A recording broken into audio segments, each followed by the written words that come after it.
Morning, everybody. It's Saturday. We do it again, August the 16th, 2025.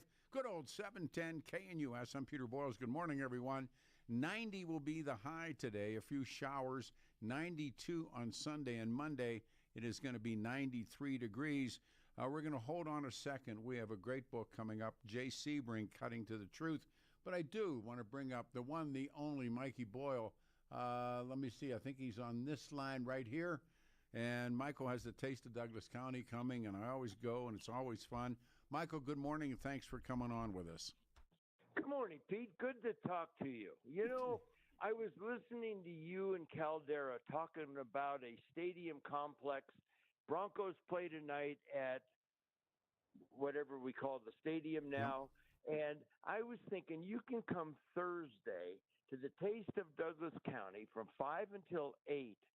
Tickets are $20 at the door, but only $10 in advance. So the majority of people get their tickets in advance at tasteofdouglascounty.com. And for $10, you can get food and beverages from, and yes, your ticket includes food and beverage, from over 30 wonderful Douglas County-based restaurants. You can get all of that food for less money than you'll be able to buy one beer tonight at the Bronco game. Or one beer in Sturgis. They were racking them up in Sturgis too. But I'll bet they were. Oh boy, that's when you're glad you don't drink. But no, it is. I've done it for years and years and years with Mike. And are you going to do the radio show down there as well? Actually, what we're going to do is we're going to have Larry Elder live, but Bill and Jeff, the morning guys, are going to be there doing cut-ins and schmoozing and saying hello and looking forward to having you down here. Yeah. People, it's a, you know what, Pete? It's not one of those pinky in the air whiskey festivals, wine festivals, everybody in a black tie. It's a casual evening out. And so when you have restaurants like the Courtyard Social and View House and My Neighbor Felix and Tailgate Tavern from Parker, that's a heck of a lineup to come out and meet these folks and sample. We have live entertainment. So it was something that I started 23 years ago, believe it or not. And the idea was to just get people familiar as they moved into the county that we had some establishments down here. Well, the county has grown tremendously. You know, Darren Weekly, he tells me that there's over 400,000 people in Douglas County. When I moved here, there were 60. So now it's morphed into just a nice casual evening out, inexpensive, and people seem to enjoy it. So we're going to keep it going. I'll ride my motorcycle down. We'll see the boys. We'll see you. Get good chow, meet people. I always love it. And my grandson used to. Well, see, he might still want to go, but he always went along, and everybody walks around, just gets loads up on food, and he spent most of his time in the ice cream line. So, that's like well, and Dairy Queen passes out hundreds of those wonderful dilly bars, and I can assure you that your grandson and I are entirely in sync on that, because at some point I'll be walking around with the Dairy Queen dilly bars. So, yeah, and we have, Pepsi products, and we have coffee, and we have beer from Rockyard Brewery, and we have wine from Bubbles Liquor World. I mean, it's just a nice tag. And you know what? In this day and age, Pete, when you can't go out to lunch for $10, people say, this is pretty cool. And on the back of the ticket, and Bimbo's come and passes out bread and passes out ding dongs or whatever the heck their breakfast product is. And so, it puts people in a good mood because they feel like they're really getting the value. I'll see you there. We'll talk one more time before, but Mike, I always look forward to it, and your job's great. And Mike Boyle, everyone, it's this coming Thursday night. It's the Taste of Douglas County. Taste of Douglas County. It's in Douglas County Fairgrounds. You can't miss it. All right, my boy. Be Indoor air-conditioned facility. We don't worry about the weather. I'll ride my motorcycle. All right, man. I'll see you there, bud. Bye. Right, Thank you. All right, everybody. I needed to do that for my friend. Now, this man has been with us through Elvis and the Colonel and Steve McQueen. Please say good morning. Is he Zooming with us? Is Marshall Zooming? Marshall Terrill is with us. He's up on the Zoom. And the latest book is Jay Sebring, Cutting to the Truth. Hey, Marshall, good morning. And for the third time, I get to say thank you for a great read and thank you for coming on the show, and good morning. Well, good morning. Thank you very much. And I know you probably furiously read that book, and I appreciate it.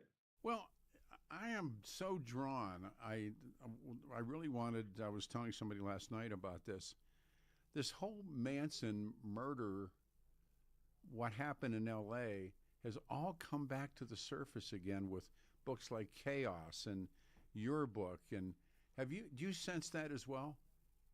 Oh, absolutely. It's a subject that never quite goes away. It comes up every August on the anniversary of the deaths. You know, here we are a week from that moment. Yeah. And it comes up every August. I don't know what to think of this whole phenomenon, but it's I don't know if it's here to stay, but I guess it'll be here at least for the next 50 years. And HBO is done a special now on Manson. The book Chaos. We have plenty of time to come back to your work, but I just wanted to ask you out of the box, and you have Chaos as one of your sources in the back of the book. What do you do with that book, with Chaos? Well, I'll preface it with this. I don't ever like trashing other authors. I think it's in bad taste. I think he did a great job in interviewing people from the past, but then he has injected this whole CIA, yes, MKULTRA, which I just don't buy. Manson was a petty criminal who resorted to these crimes, which elevated him, made him a serial killer rock star, and that's all he ever was. He had an unfortunate upbringing, but Manson was just never anything other than a petty criminal. And to suggest that he was in cahoots, perhaps with the CIA, or was hypnotized by them to commit these crimes, I think is just utterly ridiculous. I've had O'Neill on the show. I've read the book. I've obviously finished your book, Cutting to the Truth. I think I have a dozen books on Manson, and I've interviewed Bugliosi and Helter Skelter, and it's a dogfight right now over Charlie. I don't, and this idea of meeting Jolly in Haight-Ashbury and in the meantime, your topic of your book, by the way, it's excellent, Jay Sebring. This guy really literally comes from the bottom and builds himself into this remarkable man, and then gets murdered. Yes. There's a lot of parallel tracks here. Talk to that, if you would, please. Well, in the book, we compare that, Charles Manson and Jay Sebring were virtually the same age, 1 year apart. Yeah. And Manson took one track, and Jay Sebring took another track. And on that, of course, Manson was not there the night of the murders where Jay Sebring was killed. Again, they take very different paths. Manson was raised, I think his father left at a very young age, was raised by his mother in West Virginia. Jay had a very loving family that embraced him, supported him, and supported his dream.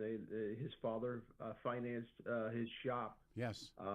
Kept it afloat for a little while before his first famous celebrity, Vic Damone, came in, got his hair cut, paid Jay $100, which sustained him for a few months. And then from there, Jay just took off like a rocket. Went to Vegas. Did the Rat Pack. Went to Vegas. He found his success in Vegas before his salon in Los Angeles discovered. Was he Warren Beatty in Shampoo?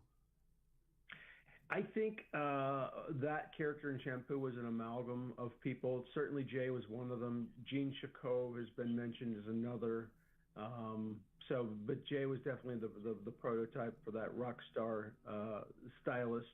He was in Hollywood. He was. We say in the book he was a lot more famous than some of the people that he styled. But his cuts, I call them utilitarian cuts because they were so timeless.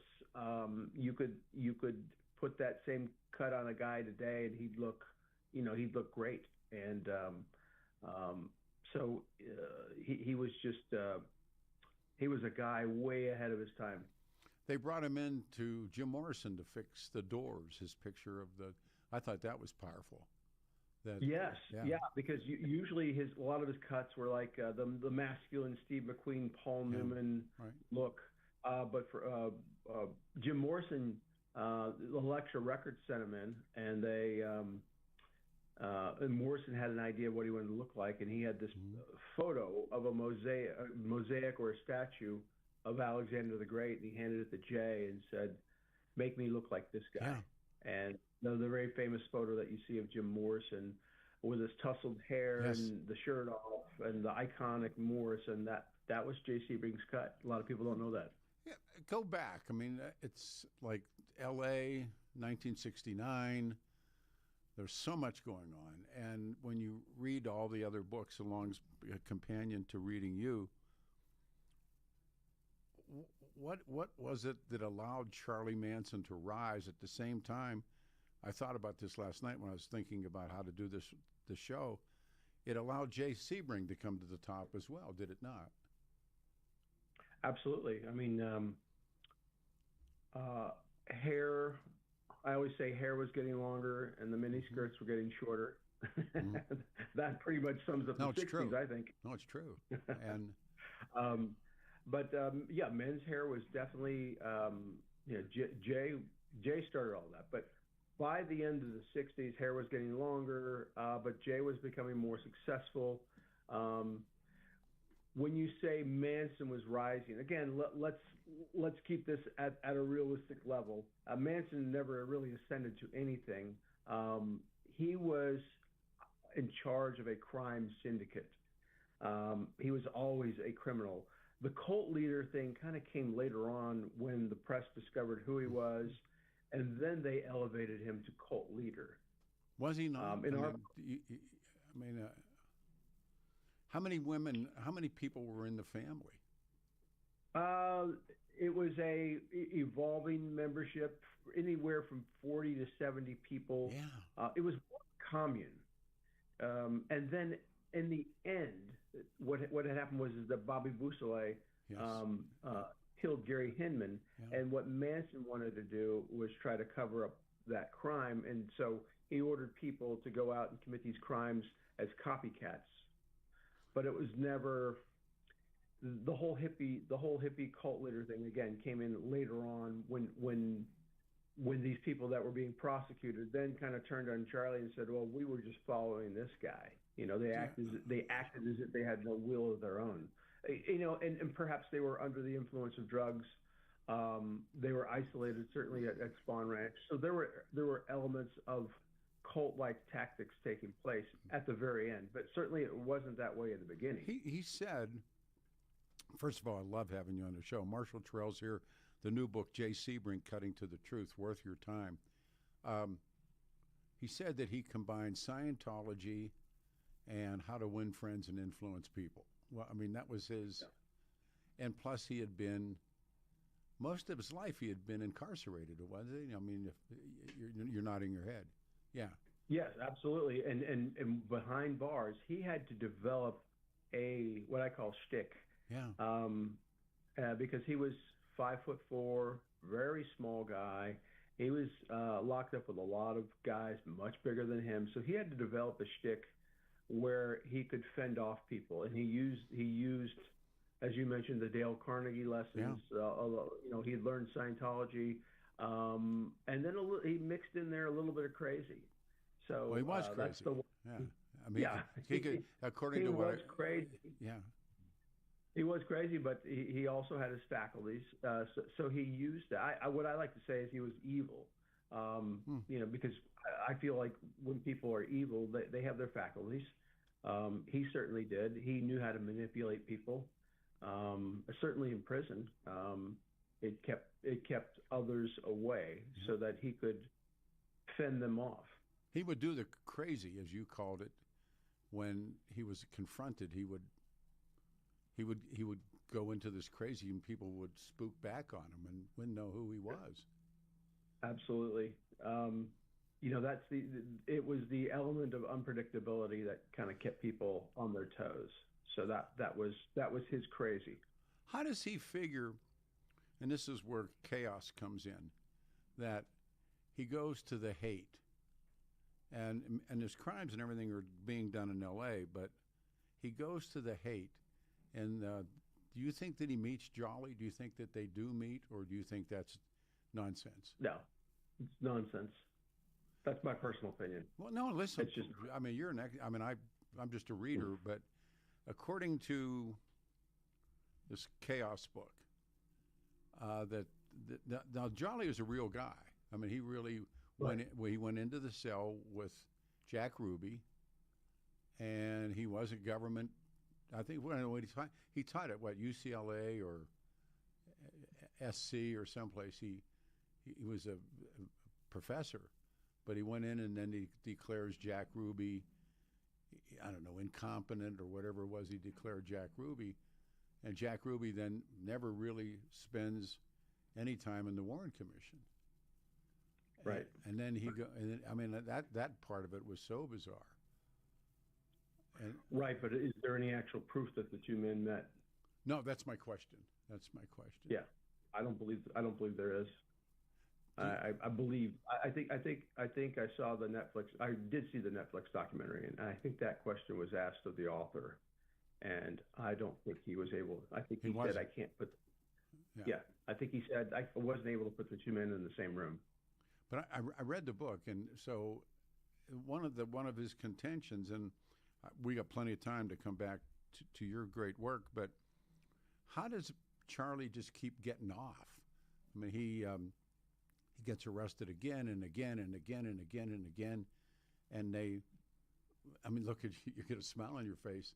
Oh, I'm smiling because what's that old saying? If you're going to be a criminal, live in California. Boy, how many times was he arrested? They never violated him on his probation. Yeah, at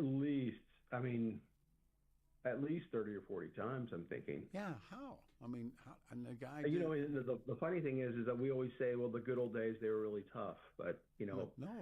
He was that new breed of criminal that was just a career criminal. And he just kept falling through the cracks.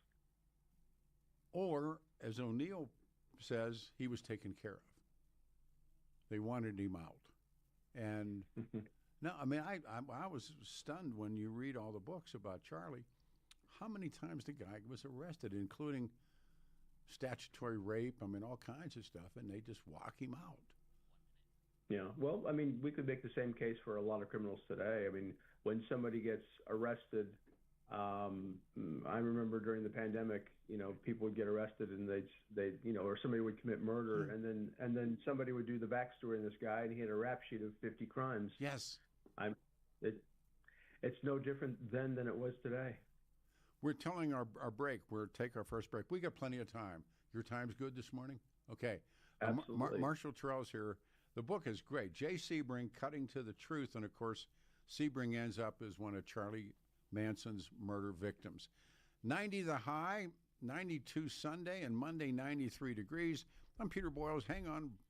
Your 710 5-day forecast going to keep some very mild temps across the Denver metro this weekend with highs in the lower 90s. After morning sunshine, today and tomorrow still going to have some afternoon thunderstorms and skies clearing into the overnight. Weekend lows low and mid 60s. Could continue to see a stray storm Monday, otherwise trending mainly dry into the work week. Sunny and hot, lower to mid 90s through Wednesday. Weather brought to you by L&L Heating and Air Conditioning. For quick, trustworthy, and dependable service, call 720-851-1691 or visit them online at bestdenverhvac.com. Meteorologist Don Watzel in the 710 KNUS Weather Center. Wake up, Denver. There's no better place to start your morning than IHOP, where the pancakes are fluffy, the coffee is hot, and the smiles are endless. Wednesday, August 27th, join Jeff and Bill as they broadcast their show live from IHOP at 1595 South Colorado Boulevard in Denver. You're officially invited to be part of the excitement. Come grab your favorite breakfast and watch the Jeff and Bill Show in action from 6 to 10 a.m. Don't forget to try the special Jeff and Bill breakfast. Pancakes, any style eggs, and crispy bacon, all for just $7.10. It's a deal as good as their hot takes. All they need is you. Bring your appetite, bring your friends, and kick off your day with great food and great conversation. See you Wednesday, August 27th at IHOP.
On a Saturday, 90 and maybe some rain, 92 Sunday, and Monday, 93 degrees. Great guest. It's the 16th of August on the murder, actually the life and the murder of Jay Sebring. Tell you about Danny Kaplis, our good friend Dan Kaplis, Kaplis Law. Dan suggests you choose a lawyer who shares your values because who you choose to represent you in an injury case says so much about you and everybody involved in the case. His dad was a cop. We talk about his life. He's a good man. And Danny believed to be the only attorney in Colorado history to win 5 straight multi-million-dollar verdicts in Colorado crash cases. Dan's also believed to have won the largest truck crash verdict in Colorado history. Now, officially the law firm partner of the Denver Nuggets and the Colorado Avalanche, Danny's law firm, serious firm for serious cases. Dan accepts righteous injury cases on percentage fees. And again, I talk about some stuff we went through in our family, picked up the phone and called Dan Kaplis, and the advice was priceless, and his concern was there.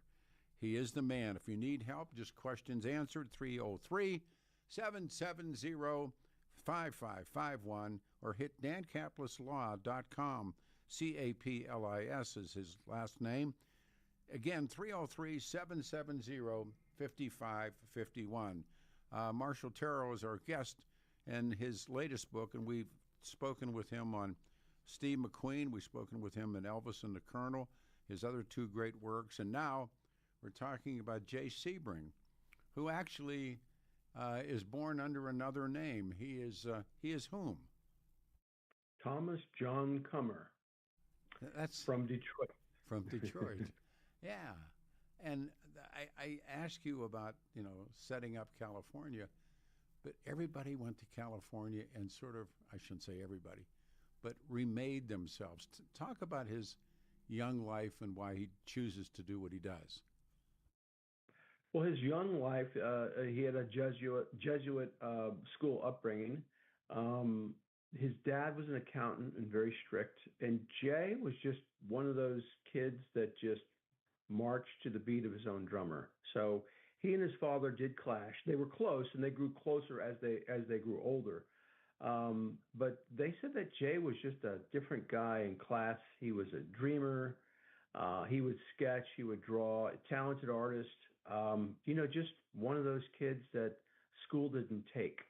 And he didn't know what he wanted to do, but he wanted something to do with Hollywood. And because in some of these sketches, he's drawing a lot of these very famous stars, Betty Grable, all these pinup ladies of the 40s. And so he decides at 17, he's aimless. And so he decides at 17 that he's going to join the Navy. And he does so for 3 years.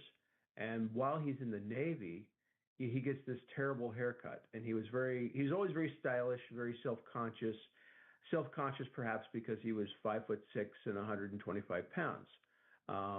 Later on, he was catnip for women. But at that time, real men, were bigger, stronger, John Wayne, Gary Cooper type.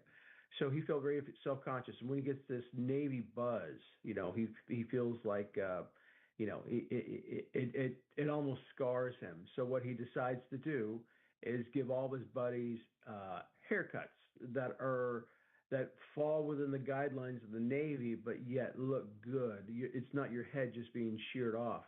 And so he developed a real talent for cutting hair at that point. And then by the end of the Navy, he says, you know what, there's no men's grooming. There's no, other than the barbershop, there's no place where you can go and get a stylistic cut. Because at that time, men had 9 choices. You would look at a picture of in a barbershop. That's true. I remember when I read your book, and I'm thinking, you went in there, and there were pictures on the wall. Yeah, you could pick one. They were all variations of the same cut, and so Jay started thinking, men don't really have an exclusive place to go, and other than just the barbershop, and he wanted something different. All great inventors, they find things that people need, but they don't know that they need it yet. So that's exactly what he did. And so by the end of the 50s, again, he goes to California. He goes in a junker car that's got to be push started, and he arrives with he says 2 sweatshirts and a pair of denim jeans and a pair of boots. And then he went to a school to cut hair, and then immediately, as soon as he gets out, he wants to open his own salon, which he does with the backing of his dad, which was $500, and it was just a little shop on Fairfax Avenue in Los Angeles, but it was strategically located next to the CBS studios and the whole 30-mile zone. It's just right there in Los Angeles. It's a very, very good place. And so he opens this shop, and again, it struggles for a little while. He's actually trying to give people free haircuts to get them addicted to his styling, and he's trying to educate men that there's a different choice other than going to the barber. And it isn't until he gets that cut from Vic Damone, who then in turn turns him on to Jack and Trotter, who owns a very, very famous Las Vegas hotel. And then Jack and Trotter then in turn introduces him to the Rat Pack, Frank Sinatra. You make a case, and I think it's an excellent one, that there was two LAs that he lived in. That first one, the Rat Pack LA, and right. Trotta, but then, like everything else, here it comes, and it all changes. Yeah, I think personally, me, because I'm a big fan of the Beatles, I think everything, the 60s don't really get started until the Beatles come into play. With the hair, the music, the attitude. I think, to me, everything changes in '64 with the Beatles. I think, and I think that I think everything, the '60s begin when Jack Kennedy is murdered, and Yes. and the '60s don't. That's right. The '60s don't end until Richard Nixon resigns. That's true. That's the '60s. That's true. Yeah. Yeah, I was a kid through all that stuff, and I remember. And as a kid, I always wanted to be an adult, so I paid attention. And I think you're right. Well, November 22nd, Yeah. '63, and then the Beatles miraculously show up on our shores. Yep. 3 weeks later. And they always say that the Beatles' arrival was a balm on the soul of America at that time, because we were grieving for Kennedy, Right. and things just radically change. And it's interesting that Jay could survive that transition because a lot of people didn't. that was my question or my point, that he is erudite enough to see it and comes across. And a lot of people, as you point out, a lot of television, a lot of movies, a lot of different things, they don't. And I just got back from Sturgis, where we had we had about a 2-hour conversation about Easy Rider. And there's books out now about how Easy Rider is this moment. And one of Jay's clients is Dennis Hopper. That's right. A real, That's right. I guess. I mean, everybody's told me, watch out, it's Dennis Hopper. I mean, if half the Dennis Hopper stories are true, but they certainly are. Yeah. Hopper was interviewed for this book by my co-author, Anthony DiMaria. Anthony was Jay's nephew, so we had a lot of access to Jay's former clients. And Hopper was very kind and gracious, and he told us a lot of funny stuff, and talked about trips to Joshua Tree and doing mushrooms and all these funny things that Jay partook of, which everybody in the '60s partook of. I got to know Peter Fonda a little bit, and spent several hours talking about exactly that film, and Dennis Hopper and Terry Southern and everybody that was involved in it. And he said when Dennis Hopper died, that song that Jimmy Buffett has, Livingston Saturday Night, is about Livingston, Montana. And he said he chartered a plane, chartered a jet, and flew. And when he got there, he was not allowed in the church. That Dennis Hopper's goons or family turned him away. Yeah. I mean, I thought was so, what a hit. Well, I know that the two men had a disagreement with either credits and profits. Yes, profits. And it's too bad, and that lasted throughout their lifetime. Yeah, but that film, and again, all these things are happening, and in the middle of that is Jay Sebring. Really, Yeah, I mean, really, that's right. he's in the mix. Totally in the mix, and a lot of those people. I mean, his shop is the center of that pop culture universe. Yes. Everybody's coming to him. He didn't go. They sought him out, and in Hollywood, when you can have celebrities come to you, that's quite a thing, and that's exactly what happened with Jay, because his cuts. Because if you're a Hollywood star or you're a music star, I mean, your hair is part of your personality. Oh. And, especially back then. And there was an old Hollywood and a new Hollywood, and our by the way, the book is here. Let me just hold it up so people can see it. There, turn it right that way, Peter. Wrong way, Peter. Turn it that way. And it's called Jay Sebring, and Cutting to the Truth, and it's really, I mean, you jump around. I mean, you did the Elvis book, and then the McQueen book really does tie into this book. Sure. Yeah. There's a whole chapter on Steve McQueen and their friendship. Yeah. And he how does McQueen tie into him? And I wanted to ask you some McQueen questions too. So sure. How does McQueen tie into Jay Sebring? Well, McQueen sought him out, and the very first cut that Jay gave him was for The Great Escape. Yeah. In so they meet in '62. But McQueen, people don't talk about this a lot, but McQueen's haircut helped, I think, make him an icon, because his hair was unlike anything that you'd ever seen before. And it was just different. And it looked, I always say this about McQueen. McQueen now in the 60s looks like if he could step out of the screen into today's world, he would look like he belonged. Yeah. If you took any other star of the 50s who might have had a flat top or something that just wasn't as stylistic, you could date them. But McQueen, once Sebring gave those stars those cuts, they had a timeless look. It's I always say, like, when the Beatles hit Revolver or the White Album, their sound became timeless. And so it's the same. I think it's the same concept with the hair. Once they got that Sebring haircut, then they became timeless looking.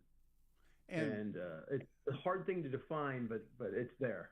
And what's really absurd is the whole time Charlie is hearing messages, or at least telling his family that the Beatles are telling, like Helter Skelter or the Piggies or whatever. He's saying, look, the Beatles are talking to us and telling us. I mean, wow.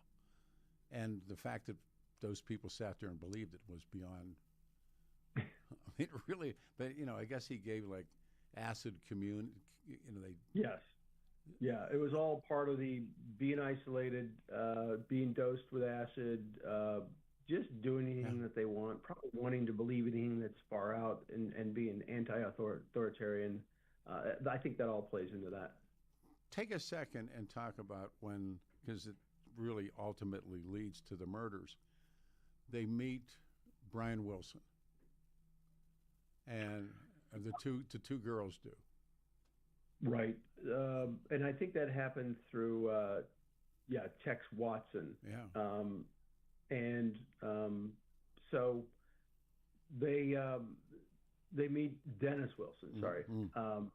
I'm sorry. The drummer. Yeah, and Charlie wants to become, he wants to become a rock star. And they're counting on Wilson to bring them to Terry Melcher. Yep. And that actually does happen. And Manson does an audition for him, and Melcher never really says, but I don't think it goes very well. I think he saw Manson actually smack or beat another man. Yes, and that scared him off. Melcher was Doris Day's son. Doris Day's son, and a very, very popular record producer. Produced a lot of hits from Paul Revere and the Raiders, and just a lot of big '60s tunes. So that was the connection to Wilson. And Wilson, we state in the book that he had, I think he was living with 16 of these girls at 17. one time. He did a headline, I live with 17 girls. I don't know. I mean, it's like, and he must have been a puppy too, because all the Mansons move into them, right? Yeah, and the funny thing was that he becomes responsible for them. He actually ended up footing a dental and venereal disease bill for about $100,000. Yeah, they all had VD. Which translates into about $1 million today. Yeah, no, he moved out because he couldn't get them out. Hang on. No, he left in the middle of the night. Yes, he did. The book, Jay Sebring, Cutting to the Truth. Marshall and I return on 710 KNUS on a Saturday. Please stay right here.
710 KNUS, Sly and the Family Stone. All-time great song. And 90 will be the high today, maybe some evening storms, and 92 on Sunday, Monday 93, Tuesday 94 degrees. Wonderful guest. Saturday morning, August 16th, and happy to talk to everybody, our friends at Water Pros. Water Pros cares about the quality of your water and remove forever chemicals and microplastics, hard water. With Water Pros, a Peter Boyles special right now. Get the whole water softener and point-of-use reverse osmosis drinking systems fully installed. First step, start the process. Go to waterpros.net and sign up for a free in-home consultation. In other words, they come and test your water. They'll come to your home, test your water, and answer all your questions and your concerns. Above boards, real legit. The guys came to us. Trust these guys with my water. You will as well. Water Pros, family-owned, veteran-owned business dedicated to providing you with the best in water treatment for less than the other guys. I urge it. Waterpros.net. It changes everything. Request your free water test. That means they come to your house right in front of you and they test your water and show you the results. 303-862-5554. 303-862-5554. Ask for the Peter Boyles special, 303-862-5554. Our guest is terrific. He's been with us twice before. The latest book is on the life and times of Jay Sebring, Cutting to the Truth. Marshall Terrill is our guest. And in the book, you go through how many different Hollywood stars become clients and their life changes, including Bruce Lee, if you would talk about that. Sure. Well, I mean, we're literally talking about hundreds of stars. We had access to his black book of clients, and it read like the who's who or the 1965 power structure of Hollywood. It had movie stars, recording stars, film executives, business tycoons, anybody who could afford his cut. For example, when he started, barbers were getting about $1.50 a cut, and then Jay was charging $5. That was in the late 50s, and then his prices just slowly kept going up. The equivalent, he would charge today what would be the equivalent of about $1,000 for a haircut. So that goes to show you that he could not only charge that but get it. What was that second part of your question? I'm sorry, I forgot. Bruce Lee. Oh, Bruce Lee. Okay, yeah, they became not only friends, but well, Bruce was Jay was taking martial arts lessons from Bruce, and what they decided was that they would do a trade. Bruce would give him martial arts lessons, and Jay would cut his hair. And when Jay cut his hair, again, it was transformational. And then when William Dozier, who was the producer of Batman, kind of put out feelers, and Dozier was getting his hair cut from Sebring, he was putting out feelers. I need a Asian fellow to play this role who can not only do martial arts but act. And Jay Sebring just said, Bruce Lee's your man. Yeah. And that was it. They gave Bruce a screen test, and his that screen test is available on YouTube, and you can see that he's just got charisma jumping off the screen. So he's not only giving this martial arts demonstration where he shows how fast he is, but you can see in his personality, he's got a lot of charisma, and that's what makes a movie star. And you can see from the original now and I just had to look since reading, but he changes his hair. Yeah. Bruce, I didn't realize it's Sebring who does it. Yeah, he changed his hair for the role of for the Green Hornet. Yeah, and then, for the Hornet, yeah. Yep. And again, another timeless look where it brings out Bruce's masculinity, not that he needed more of it, but it helps define that look, just like it did with Steve McQueen. It was that little extra touch that made him a star. What did Sebring have? I've finished a book, and I've read Chaos. I've read all the Charlie books and everything. And I shouldn't say all of them, but what was it that, because people just, and I think you point this out so well, people just said, well, Sebring was the guy killed in the house, and then end of story. I mean, there's nothing, there's no backstory to Sebring. In this book, Cutting rather to the Truth, what did Sebring have that no one else had at the time? Well, again, it's the haircut. He brought VIP element of haircutting. Well, first of all, he brought hair to an art form. Secondly, he brought a lot of concepts like the velvet rope and the VIP. So if you were a very famous star, the most famous, you would get your haircut in his private suite upstairs, not below. So there was not a caste system, but there certainly was a VIP system in place. And it's funny, people in Hollywood, if they want something, they go right after it. They seek it, and they sought him out because of those concepts that he employed.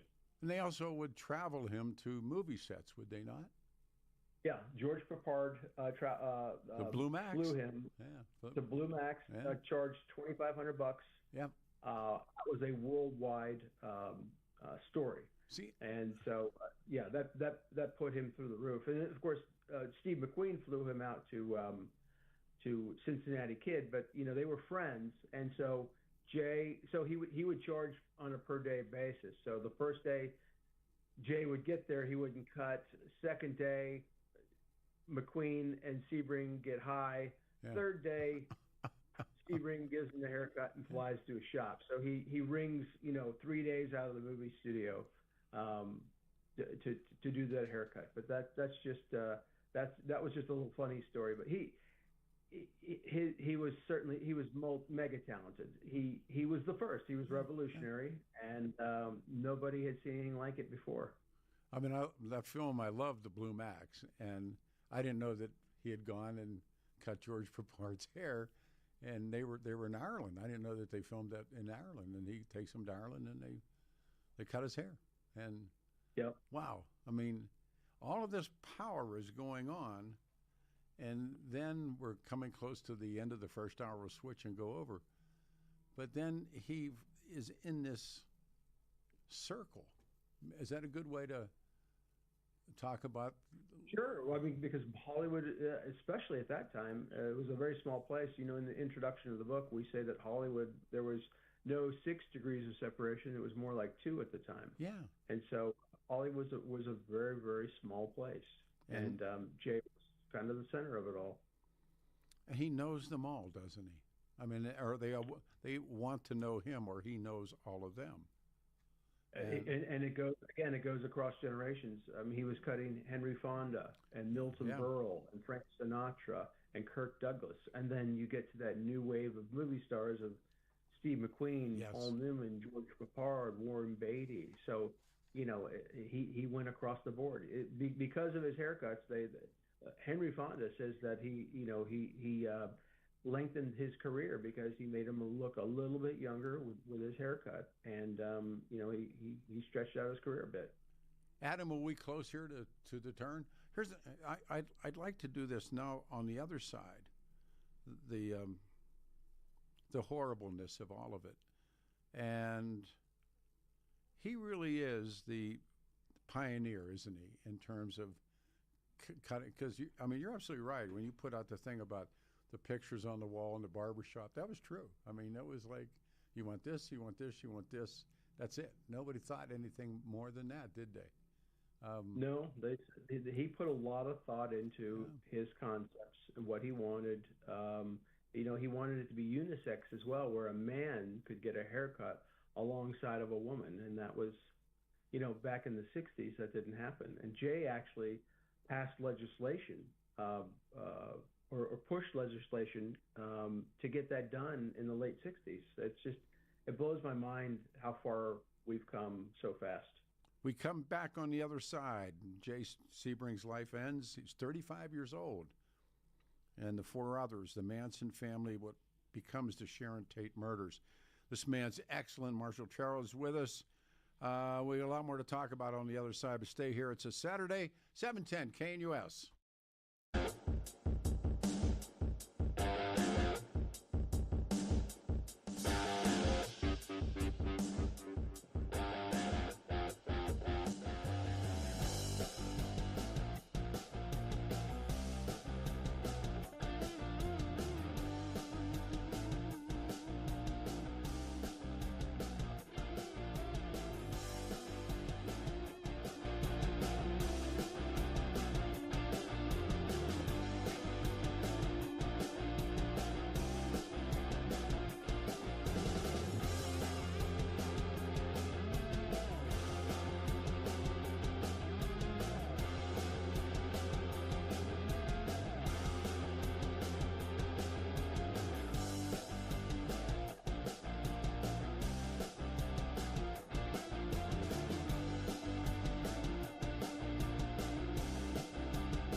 Good morning one more time, everyone. Saturday, August 16th, 2025, 710 KNUS Denver's Talk Station. I'm Peter Boyles. We are here. Weather, Saturday, maybe some storms in 90, and then Sunday 92, and Monday 93 degrees. We were going to have with us Chris Doyle. He's a pilot, and he's one of the guys that's flying the fires. And I got a note from him. He's been deployed to South Dakota yesterday. And, of course, you can more than understand that. He hopefully will be back next week. We can get a chance to speak with him. In the meantime, this is for the third time he's appeared with us, and his books are incredible. Elvis and the Colonel, and he did just a killer book on Steve McQueen. And now Jay Sebring, Cutting to the Truth. Jay Sebring, I think everybody just knows, if they know the name, it has to do with the Manson murders. Marshall Terrill is our guest. Now it begins. So Sebring is at the top of his game. How does he fit in? And again, as a Manson geek, and I can't tell you I turned into one, but why is he there that night in that house when the killers come? Well, there's certainly a lot of speculation about that. Some of the speculation is that he and Sharon Tate were an item. They were actually engaged to be married before she married Roman Polanski, and Anthony and I had learned that Jay had just gotten out of a divorce when he started dating Sharon Tate, and Sharon was pushing to get married to Jay, and Jay was a little reticent. And so then Roman Polanski enters the picture, and Sharon and Roman get together, and then she says, "Do you want to get married?" And he basically says, "Sure." So they do get married. The ironic thing is that Jay and Sharon still remain very, very close. And near the end, some speculated that they were back together again. Because there's a very, very famous picture that was taken either a day before or a couple days before of Sharon at the pool, and Jay's got a beer in one hand and his arm around her in another, and it doesn't look like a friendship. If you look closely at that picture, it looks like something more is going on. And as a matter of fact, when the LAPD discovered that photo in Jay's camera, they gave Roman Polanski a lie detector test, and they basically are saying, "Are you sure they weren't involved?" And Polanski's going, No. She was totally in love with me." So that brings us to that night. Polanski was in London doing scouting for a movie called Day of the Dolphin, which eventually came out in 1973 with, I think it was Mike Nichols that directed. But he was on location in London, and I've actually driven the distance between Jay and Sharon's house, and it was only about 2 miles. So it made sense that Jay was there to be with her, to protect her, because I think she was 8.5 months pregnant. And then, there were other people living in the house as well. So that's why those two were together that night. Excuse me for coughing. I apologize.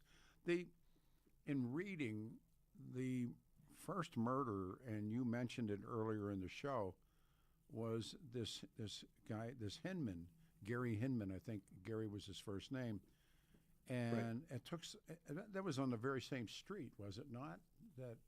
No, it wasn't. No, that took place in Topanga Canyon, which was closer to Malibu. But what had happened was that Beausoleil and Susan Atkins, they felt like Hinman sold them. They wanted to get some money from him, and he signed a title of the car over to him, and they thought he had more money. And then Beausoleil called. He wasn't giving them anything else, and so Manson basically told Beausoleil over the phone to kill him, which he did. And then that occurred about that murder was what set everything in motion. Yeah, that's what I was going to say, and I didn't realize that until recent reading that. And Hinman wasn't much of a fighter; he was kind of a little sad kid, and kind of a pacifist, but and a college student, but he was certainly no match for Bousselet, and it was just unfortunate that he got mixed up with that, because I think he had sold drugs recreationally to these folks, and again, because they were crime syndicate, they felt like he had more money and they needed more money, even though they were a bunch of freeloaders living on Spawn Ranch.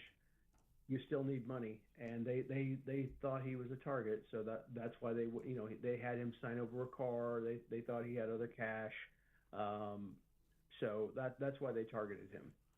And it's so hard to believe that you would kill this innocent guy, and Bousselet gets arrested. He gets caught, correct? Yeah, he gets caught because he's in Hinman's car and he's sleeping in it. The car was, when they found him, I think there was a bloody knife in the car as well, and he just wasn't very sharp about the whole thing. And then Manson decides that we should, there should be some copycat killings, because in the Hinman murder, they wrote things like pig in his blood on the wall. I was going to say Black Panthers. So they were trying to frame the Black Panthers for this crime, and so when they committed these two other crimes, the Tate LaBianca murders, they also wrote in blood on the walls so that the police would think that that the killer was still out there. Charlie Manson, from all my reading, hated black people, thought they were going to take over. There was going to be a major race war, and he and the family were going to hide. And then when they came back, they would take over, and believe it or not, Charlie would be the king.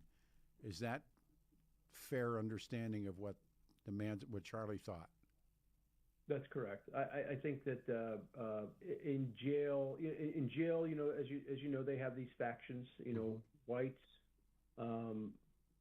blacks, Latinos. Everybody is sort of in a gang. You join up for protection, and so I think it's healthy to say that Manson had a healthy hate for blacks, and so that's exactly what happened. They found a place in the desert, Death Valley of all places, and a place called Barker Ranch where they could hide out. And this place was way out there. But Death Valley, as you know, is known for being extremely hot, 120 in the summer. But they were there, I believe. Let's see, these murders took place in August. Yeah, so they were at the tail end of the summer when they went up there to hide. Now, when Helter Skelter begins, and of course it's a Beatles song, but are the wrong people in the house? Was Manson going after Terry Melcher and others in the record business, and he just walks these creatures in, and they kill the kid first. They kill a kid was buying or selling a stereo who's just outside. He's innocent. Is he the first to die? That's correct. Yeah, his name is Stephen Parent. Thank you. And he was visiting William Garretson. Garretson was a caretaker of the grounds who lived in a guest house. And so when the Manson family first entered the grounds, Parent was backing out his car, and that's when they shot him. And then they went into the house, and then they committed all those murders. So Parent was certainly the first one. So there's Abigail Folger, who's the heiress to Folger Coffee. Correct. There's Jay Sebring. Who are the others that are in the house?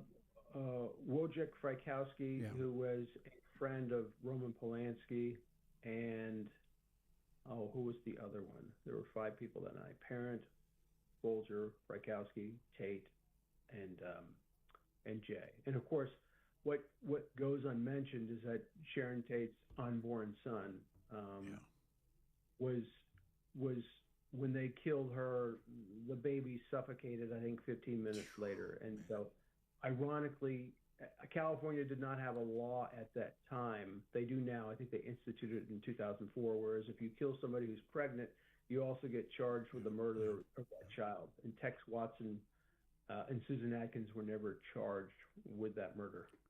Where does Charlie find Tex? How does Tex find Charlie? I believe that they met at Dennis Wilson's house. Yeah. I mean, look at this. Yeah, I mean, according to the most sources, that's where they met.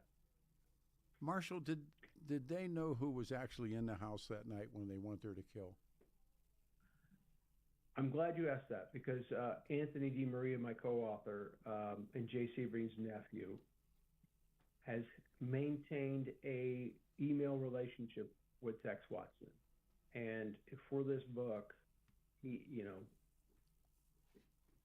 emailed Watson as late as 2024 and basically said, I need to know some answers. And I think Watson has accepted the fact that he's not going to get out. Yeah, no, he's not. And all these years up to last year, I think he'd been trying to fight to get out. So I think there was this pretense that was dropped, and Anthony sensed that. So he basically asked Watson, did you know any of the people in the house that night? Did you know that they were going to be there that night? And he said, no.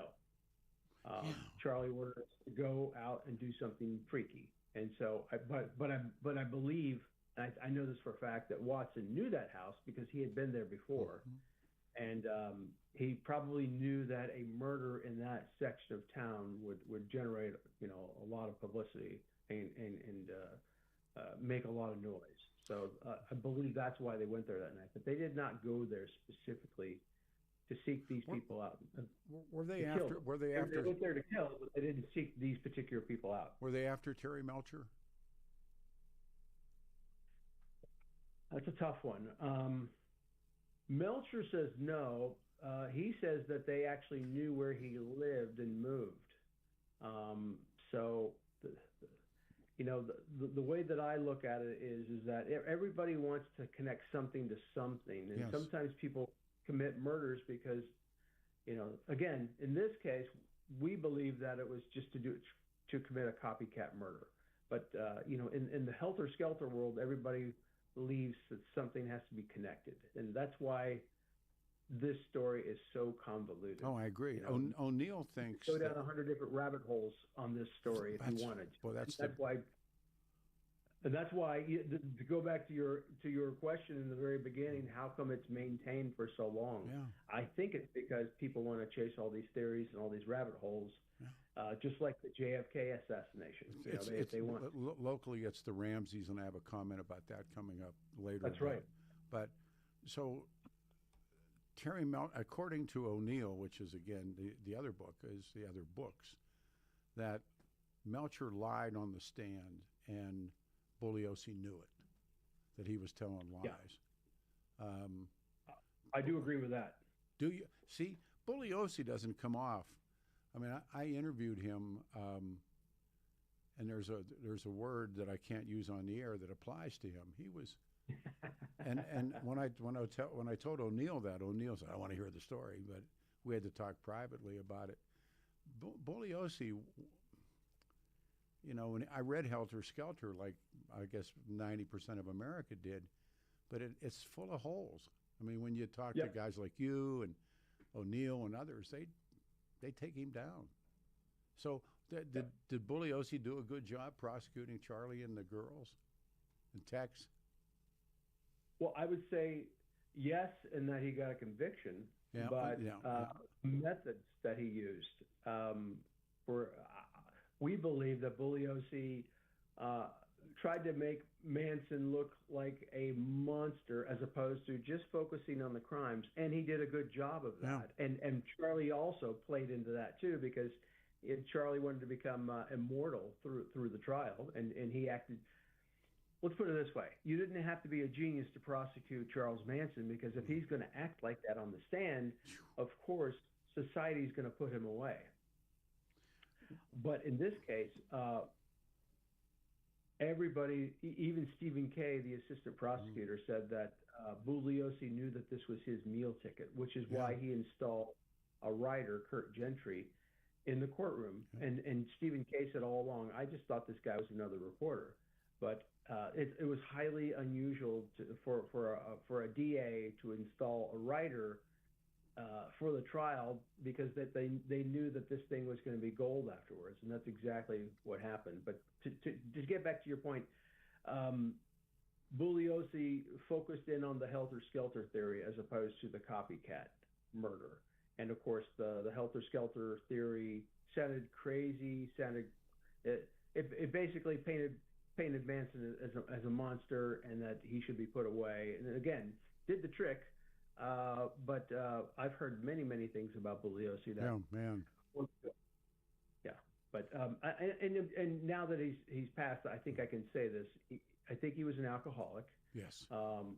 He had issues with women. Yes. I think he had abused somebody, if I'm not mistaken. Yes.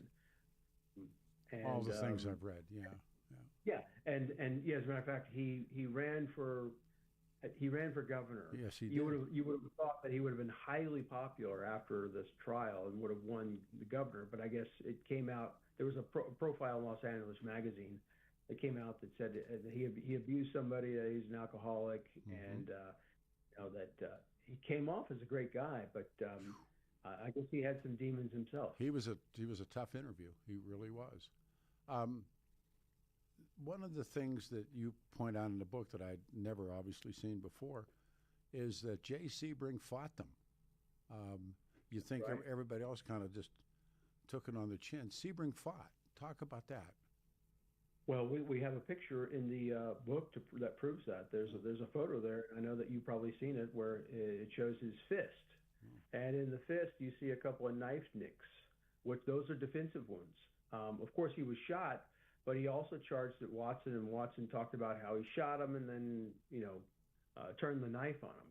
And even after he shot him, he got up again and charged Watson, and that is in the testimony. So a lot of people talk about how Jay was a coward that night, but he was the only that charged Watson. And as a result of that, Watson was just going to execute everybody in front of the fireplace. And so when Jay charged at him, everybody then took their turns and scattered. And even though everybody was killed, what happened was that the murderers then got sloppy and left evidence behind, which helped convict them. Mm-hmm. But that was all due to Jay's action, which caused a chain reaction. Then the LaBiancas come. Again, that really sets, from my reading, the fear in L.A. They go after the LaBiancas next. If you would talk about that. Well, again, they were familiar with that neighborhood. Because, by the way, I'm just being told I'm not paying attention to time. You're so good. Can I just hold you here? Are you good? Sure. Okay, you're good because. Yeah, absolutely. If you would, Adam, put him up on hold. Chris Doyle was to be with us, the pilot. He's a firefighter dropping, coming in like crop dusting, only with water. He's been deployed to South Dakota yesterday. I do want to mention what happened with the Ramsey case. I do want to, they've aced a guy, a filmmaker, out because of John Ramsey. Sitting with us now is Marshall Terrill. The book is Jay Sebring. And it's really worth your time, and he's an expert on all of this. But all of it's back. It's just crazy and back again. 90 will be the high today, 92 Sunday, 93 on Monday. We return 710 KNUS. Your 710 5-day forecast going to keep some very mild temps across the Denver metro this weekend with highs in the lower 90s. After morning sunshine, today and tomorrow still going to have some afternoon thunderstorms and skies clearing into the overnight. Weekend lows low and mid 60s. Could continue to see a stray storm Monday, otherwise trending mainly dry into the work week. Sunny and hot, lower to mid 90s through Wednesday. Weather brought to you by L&L Heating and Air Conditioning. For quick, trustworthy, and dependable service, call 720-851-1691 or visit them online at bestdenverhvac.com. Meteorologist Don Watzel in the 710 KNUS Weather Center.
It's 10:23 and it's Saturday morning.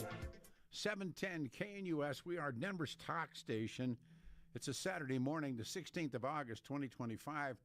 Phone number is 303-696-1971. Just a great guest. He's been with us. This is his third appearance and hopefully not his last. He did a book on Elvis and the Colonel. He did a book on Steve McQueen.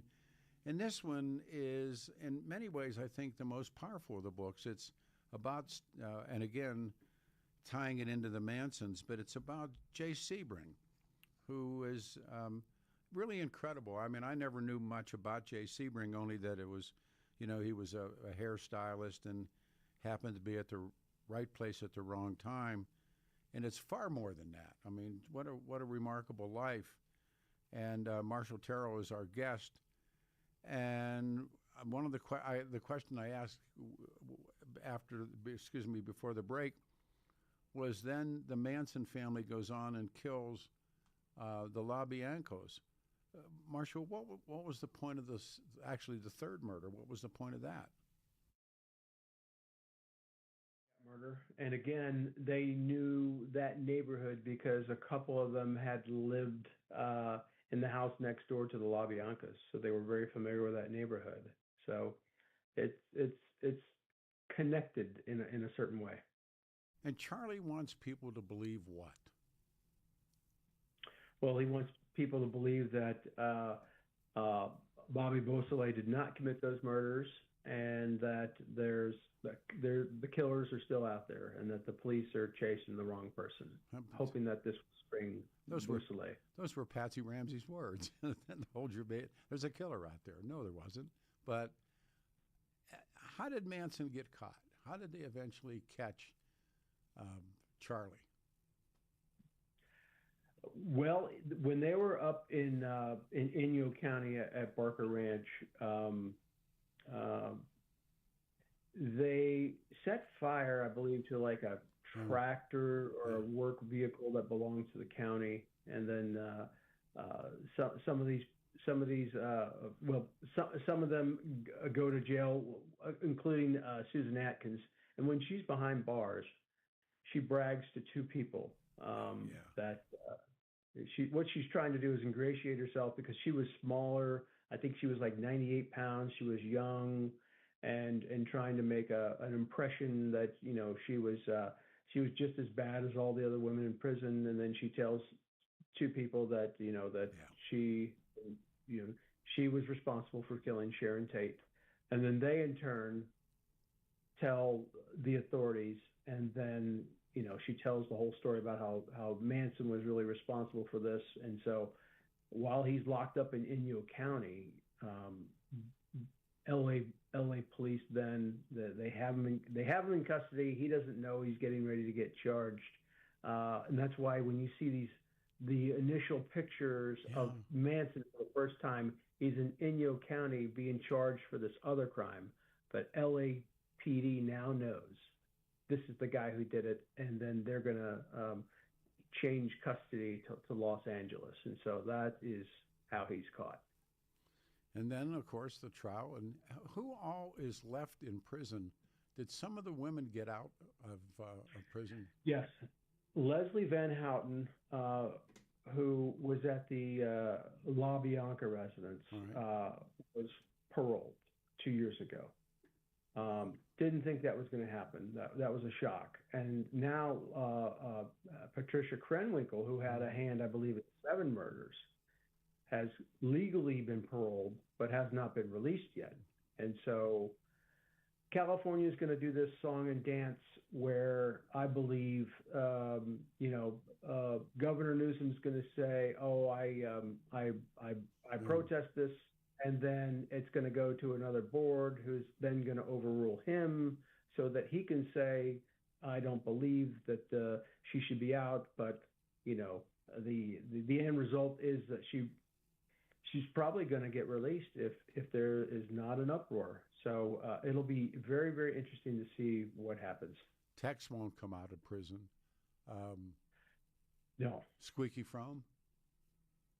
She was jailed for the attempted assassination of Gerald Ford. That's right. And then she got out. So she's out there somewhere. Oh, is she? She got out. Okay. I believe she's on the West Coast. I'm sorry, East Coast. Because she was trying to prove to everybody that she was really a hard ass, and so she took a shot at Gerald Ford. Yeah, that happened, I think, in '74, and that might have been like that might have been considered the last crime of the Manson family. And then they kind of all go their separate ways, even though they're in jail. But so their crime spree starts, it starts from like 68 to 74. It doesn't really end with the murders, because there's a shootout, I think in Culver City in '71, where they're trying to break. They try to rob a surplus store to get all these weapons to try and break Manson out. Yeah. So that also occurs. That doesn't get a lot of publicity, but these are the things that lead us to believe that they're a crime organization, not a cult. Final part of this, how did he hold that power? I mean, I've read so many things about even when he's on trial and those women shave their heads and put X's on their foreheads, and Charlie's got a swastika on his forehead, and they're out in the street crawling around and they're putting on a show. How did this little uneducated lifetime criminal, how do you best guess how he was able to generate that power? Well, he picked people that were misfits and people that were kicked out on the street, and he recognized that. I mean, if you were going to give Manson credit for anything, is that he could read people very well, and he read everybody very well. I would assume he picked up that skill in prison. Steve McQueen was the same way. He could read people extremely well, and so. With these women, he picked people from broken homes, and he brought them in. So I think that there was initially a love there and an attachment, and then the attachment continued all the way in prison. Now, I think the three women that were with Manson that were being prosecuted at the time claimed that they were being smuggled LSD, and that's why they acted crazy. I don't buy that. I don't either. No. Yeah, but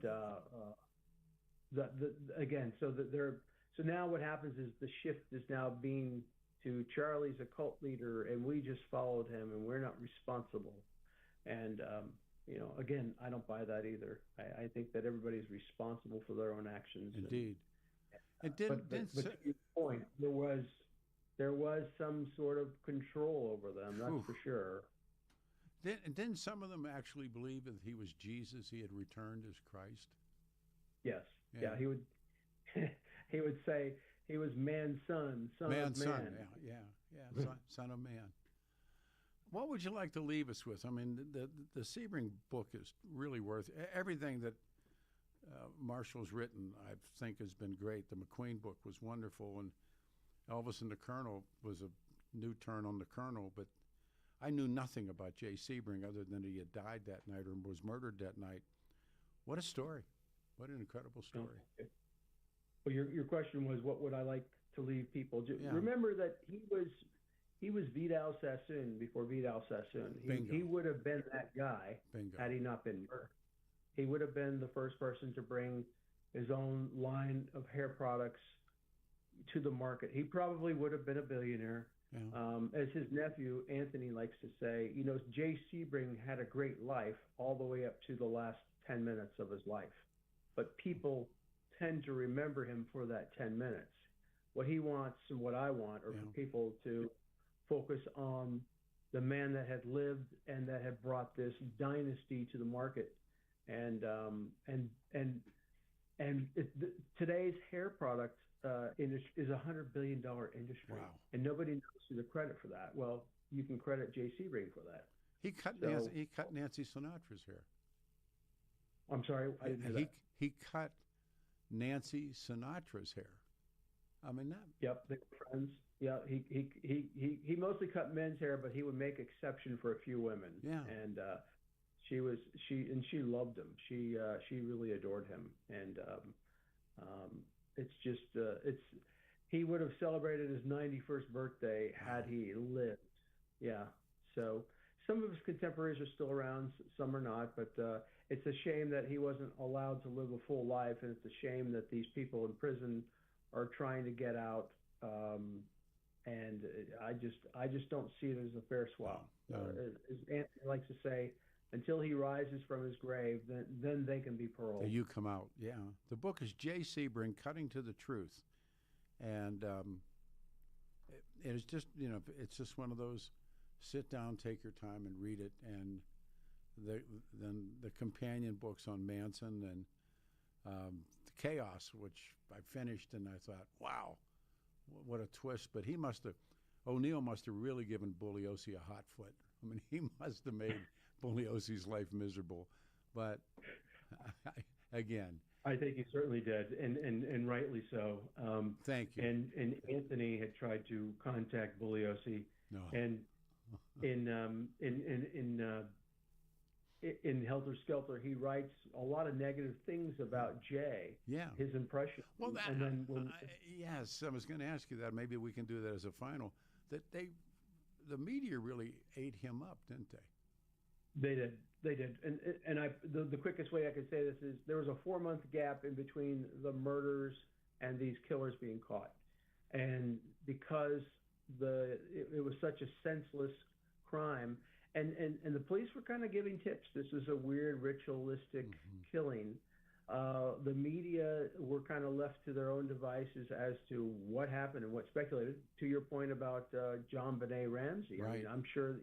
Well, I remember seeing all those crazy stories in that first year of speculation of what might have happened. Same exact thing happened here. Yes. And so, sadly, Jay's reputation got dragged through the mud. He was called a drug dealer. Yep. They said that he participated in orgies Yep. and that he was practicing satanic rituals. And then when he was with Anton LaVey. Killers, Yeah, Anton LaVey was his mentor or something. Yeah. That's right. Yeah, and believe it or not, Sammy Davis Jr. wrote a passage in one of his books that Jay participated in these rituals and had a hood over his head. Yes. And come to find out that Sammy Davis Jr. hit on Cammie Sebring, Jay's first wife, and she turned him down. And Jay got into it with Sammy Davis Jr., but you never hear that part of the story. It's always what lies beneath is always the truth. And I'm about to pop John Ramsey for something again that is unbelievable, but it's believable. These people are still with us. What are you working on now? I mean, if I can ask, and Yeah, well, I've got a book coming out that you're going to love in December. It's a coffee table book, but with a lot of text on the making of Steve McQueen's last 2 films, Tom Horn and The Hunter. And the reason why I picked those 2 films is because his widow, Barbara McQueen, took photos of that, and I just said, Barbara, you're not doing anything with these photos. Let me do something. So wow. I'm currently working on that book right now. I'm putting the finishing touches. I'm going to send you the PDF and you can read it. I think I told you I met Allie McGraw. She did an interview, sat in the studio with us, and we talked about the hangar and everybody that was up there. And then one of my dear friends is Jeff Decker, and Decker's dad was a desert racer with McQueen, and he was taken to the hangar when he was a little boy, and here's here's all the people hanging out, Big Daddy Roth and Von Dutch, and they're all and he didn't know. I mean, he didn't know who they were. They were just there, and McQueen and Allie McGraw, and that's a movie with those guys. I mean, especially with Dutch coming, and he just has these great stories about people that came up to and really kind of lived with them. And wow, what a story. You are a gift. You're a gift. I mean, you've given me weeks and weeks of good reading, and I've learned so much from you. And I can't wait to see. And Tom Horn's one of my favorite films. Yeah, well, you'll like this story because I really dissect I dedicate 150 pages to each film. And I've interviewed new people that have never been interviewed before. And I even interviewed Tom McQueen, the scriptwriter for Tom Horn, and boy, did he have a lot of surprising things to say about Steve McQueen. Didn't you say that McQueen knew he was sick when they did Tom Horn, and that part of hanging him really threw him? Yeah. I think he suspected he knew something was wrong. He certainly knew on the Hunter. Tom Horn, he was starting to develop this deep, persistent cough. Yeah. And he went to Cedar Sinai and checked it out. But the thing with his cancer was that it was in the lining of his stomach, so X-ray couldn't pick up on that. The door's always open. You're welcome back anytime you want to do it, and I can't wait for the new book. Marshall, thank you so much. Have the great week, and we'll talk ASAP. Thanks for your time. Thank you. Great seeing you again. All right, everybody, we come back and open lines. I got a couple of things I want to do. Saturday morning, August 16th, 2025, 303-696-1971. Stay here. Wake up, Denver. There's no better place to start your morning than IHOP, where the pancakes are fluffy, the coffee is hot, and the smiles are endless. Wednesday, August 27th, join Jeff and Bill as they broadcast their show live from IHOP at 1595 South Colorado Boulevard in Denver. You're officially invited to be part of the excitement. Come grab your favorite breakfast and watch the Jeff and Bill show in action from 6 to 10 a.m. Don't forget to try the special Jeff and Bill breakfast. Pancakes, any style eggs, and crispy bacon, all for just $7.10. It's a deal as good as their hot takes. All they need is you. Bring your appetite, bring your friends, and kick off your day with great food and great conversation. See you Wednesday, August 27th at IHOP.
we go.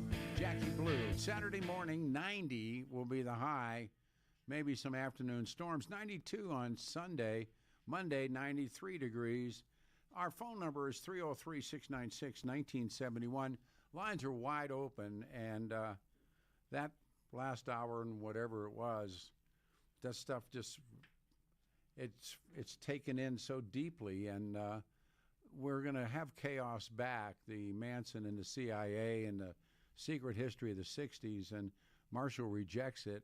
I don't know what to do with it. I mean, he's obviously an expert, but O'Neill writes this book about Manson, the CIA, and the secret history of the 60s.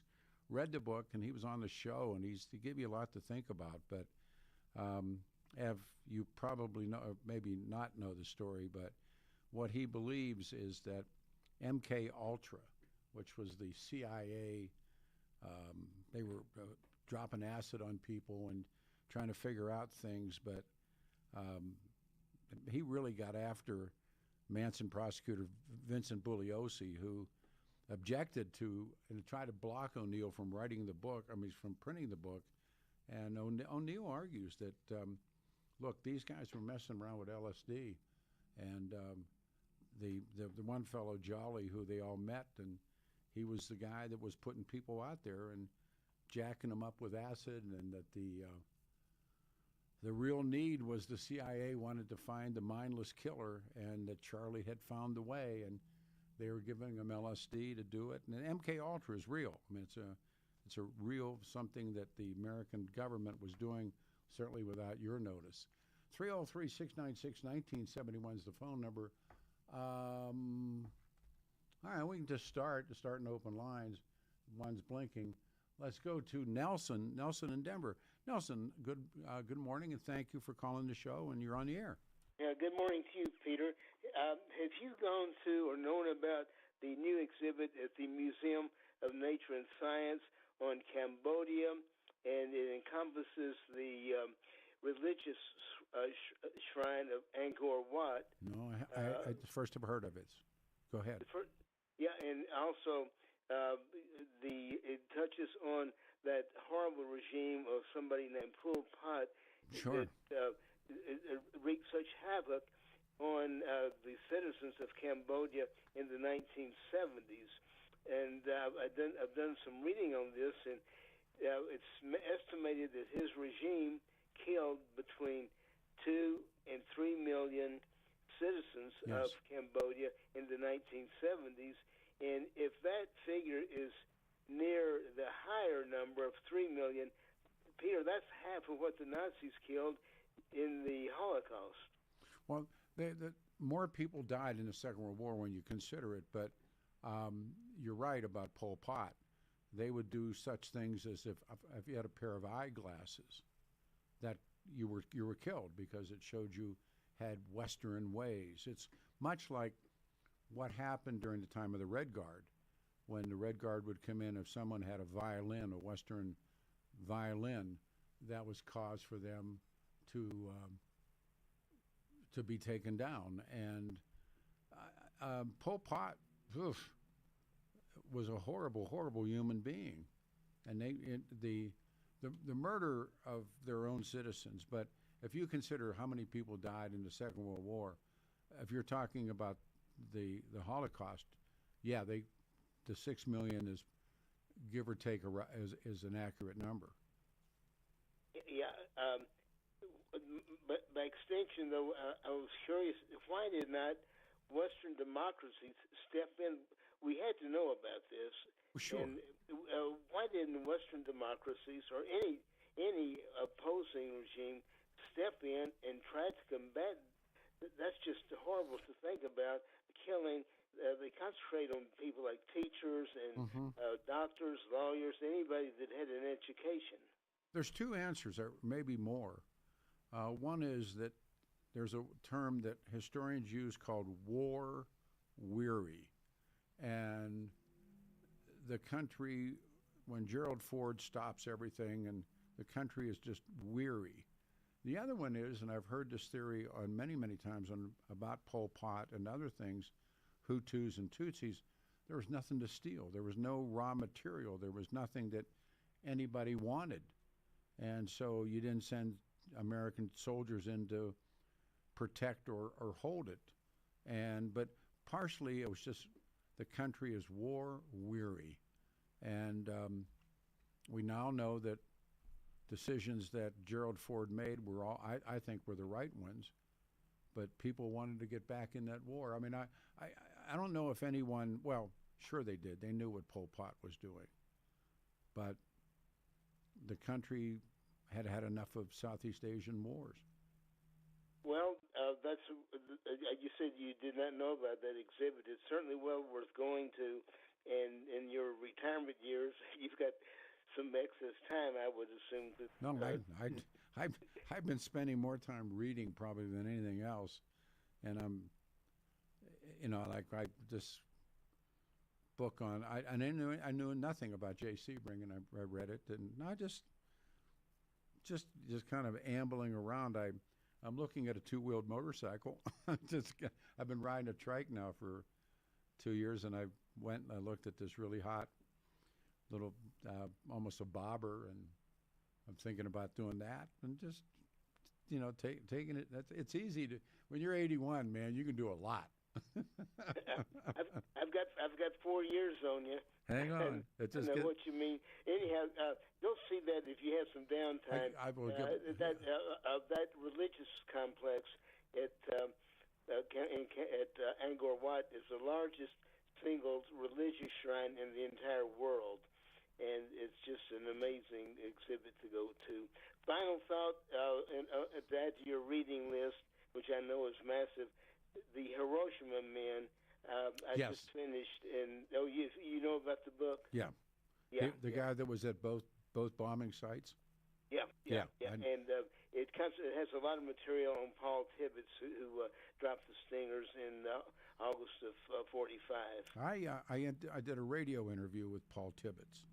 Oh, I guess I missed that. It was at KOA. It was 1,000 years ago. But when I talked with Tibbets, and there was a man who lived here who was actually in the tail gunner on the Gay, and I've used to talk to him many.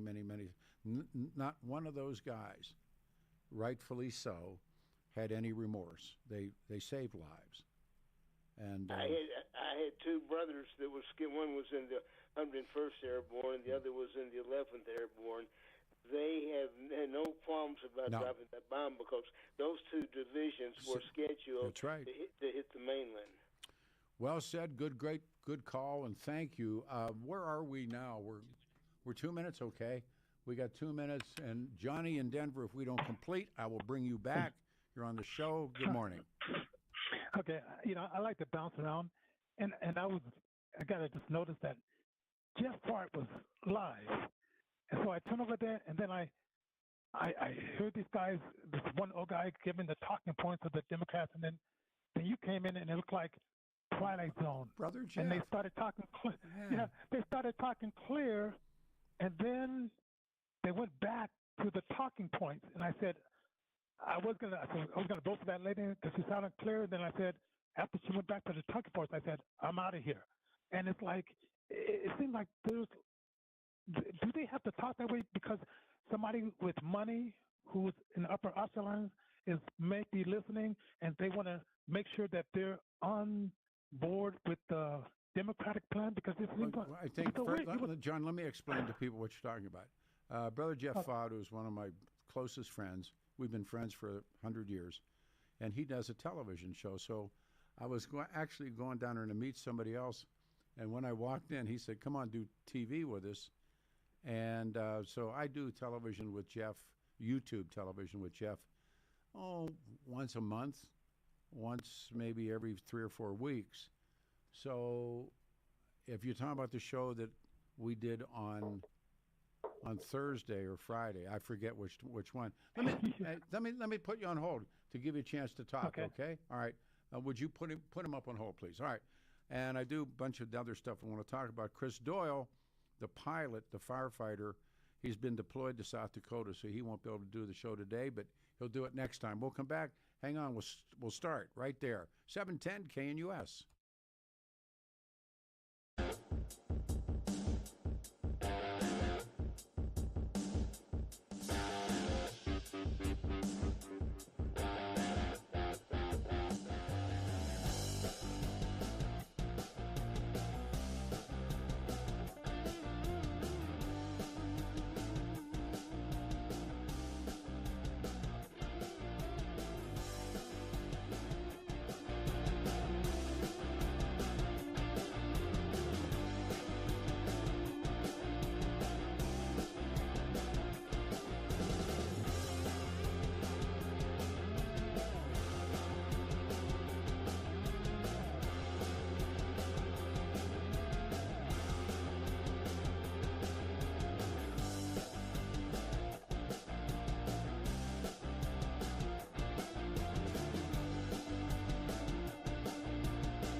One more time, two more times. Saturday morning, August 16th, 2025.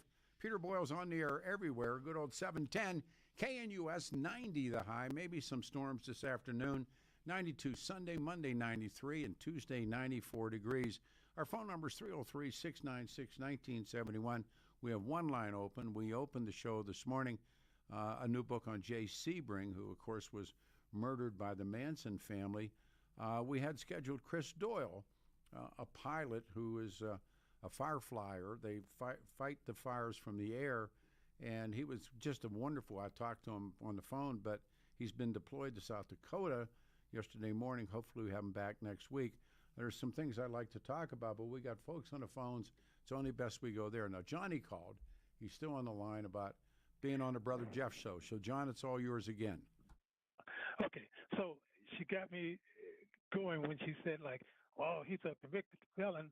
And I don't know if you know it or not, but it was a movie that just came out called Pardon Me, about the 23 people that got arrested and charged for being in front of the abortion centers and protesting against that. And they gave this one lady like 48 months, right? And Wow. for a nonviolent event. No, I know nothing about that, but go ahead. But anyway, so that movie just came out. 2 hours. How the judges were just stacking up things, and it was just all false. All So right. we know what they did to Trump was that way. But when she started going in there as if it was the God-given truth, it's almost like I'm in the Twilight Zone. And these people sound intelligent, but it's like they just go off into this zone where it's like Trump this and Trump that. I said, why can't you want to do something good for this country? But it doesn't seem like they, in order to get the money, they can be that way. Well, first of all, on Jeff's show, I don't think anybody gets paid. That's one. But number two. No. She was running for a political thing. The lady that was running for the political position. I'm talking about her. I wasn't there when she was there. So, but I know who you're talking about. I just didn't watch or listen. Right. Okay. But what's happening, and it's happening in radio, and it's happening really in television as well, is now we have sides, and we have tribes, and talk radio is the best example of tribes that I can show you. Newspapers, they're pretty much a thing of the past. But when I was a little boy delivering papers, there were Democrat working man's newspapers, and there were the conservative papers, and now with the advent of the end really of network TV and the rise of Fox is a great example. Fox is not they're not covering Jeffrey Epstein. Mm-hmm. Yet across the hall is the Wall Street Journal. Both of them are owned by Rupert Murdoch. This is a fight I'm waiting to see. Rupert Murdoch owns the Wall Street Journal. Donald Trump sued the Wall Street Journal for $10 billion. And yet Rupert owns Fox, and they haven't turned Fox loose on Jeffrey Epstein. How long do you think that's going to last before that happens? But now it's tribal. And you pick your tribe, I pick my tribe. And somewhere in the middle is, like you point out, is probably the truth. Okay. Now, a conservative you know Ken Hamlin. I can get along with him because he's a conservative. Yeah. But do you think that conservative Democrats have no voice? Because I don't hear any of those guys like Ken Hamlin in that party anymore. Well, I don't know if Kenny was really a Democrat. I think, and I worked. I worked with Kenny, and we're friends. And I talked to him about 6 months ago. I know his wife Sue I know Sue very well. Now Kenny was he played that game early. Remember the first conservative voice in Denver radio was Mike Rosen. Oh yeah. So when Mike hit and did really, really well, and then Kenny came in. He was put on by Jim Hawthorne over at KOA. Kenny had been a photographer in Detroit, and met Sue, and it did very well. He plays flamenco guitar now. He plays it really well. Is that right? Yeah, no, he's a really good guitar player. So, I just, you see this business morph and change, but one of the things that really knocked this business into the dirt was the people that came on the air and lied about the election, and then all these big companies paid off. So they're trying to figure out who they are and what they're going to do. And the podcasting has really knocked everybody in the dirt. Oh yeah, I mean, I get a lot of my information on that end, and then I noticed that okay, you see how the newscast, they want to dump on what happened, but what they didn't show, and I got this from another talk show, that they didn't show that when they got in the Jeep to go to the Alaskan thing, that they had all these military armored trucks or machines along the way, and then when that jet went over, Putin looked up, but Trump just stared straight ahead. So he had created an image, but of course the news didn't even cover that, and I don't even know. I think it even went over their head. But again, the best example I can give you is owned by the same guy right now, the Wall Street Journal, and Fox News. Local. I mean, when's the last time you watched local news? I can't remember. All right, see, that's my point. They have lost their way. There was a time, and the late Ward Lucas, who was a great friend, said that there was a time when they had like a 23 share at 10 o'clock, and it was Adele and Ward, and that. Oh, yeah. Yep. I remember that. Well, I don't know if they have a 3 or a 2 anymore, but people have now. Like if I want to see the news, I'll watch. What I watch I do it on the internet is the English version of Al Jazeera that comes out of the Middle East, and and you can watch and listen to all kinds of stuff. You can read all kinds of people, but most people, I'm at that point in my life now, but most people get up in the morning and they're busy. They're going to work. They're going to school. They're getting their kids off. They don't have time to sit and listen to or read in English some other media outlets. So they're we're kind of trapped. I don't see a way out of it. Yeah, because I have my guys that I listen to, and then I go over and I'll listen to other. Like these black announcers, but it's almost like I don't know where they are, because I have a feeling that they have to say certain things in order to keep that money coming in. Well, that's and in the pocket. But it also happens in reverse. I believe what happened at this radio station is the crazy people drove the normal people off, and I mean, and advertisers. They don't give a damn if you're a Republican or a Democrat. You're coming in the door to buy a car or, a refrigerator or whatever. No, seriously, and they don't want some idiot who's telling lies on the air, and a regular, whatever normal is, person knows that that's BS, and they just turn off their or they go somewhere else, or they shut it down altogether. And well, I know.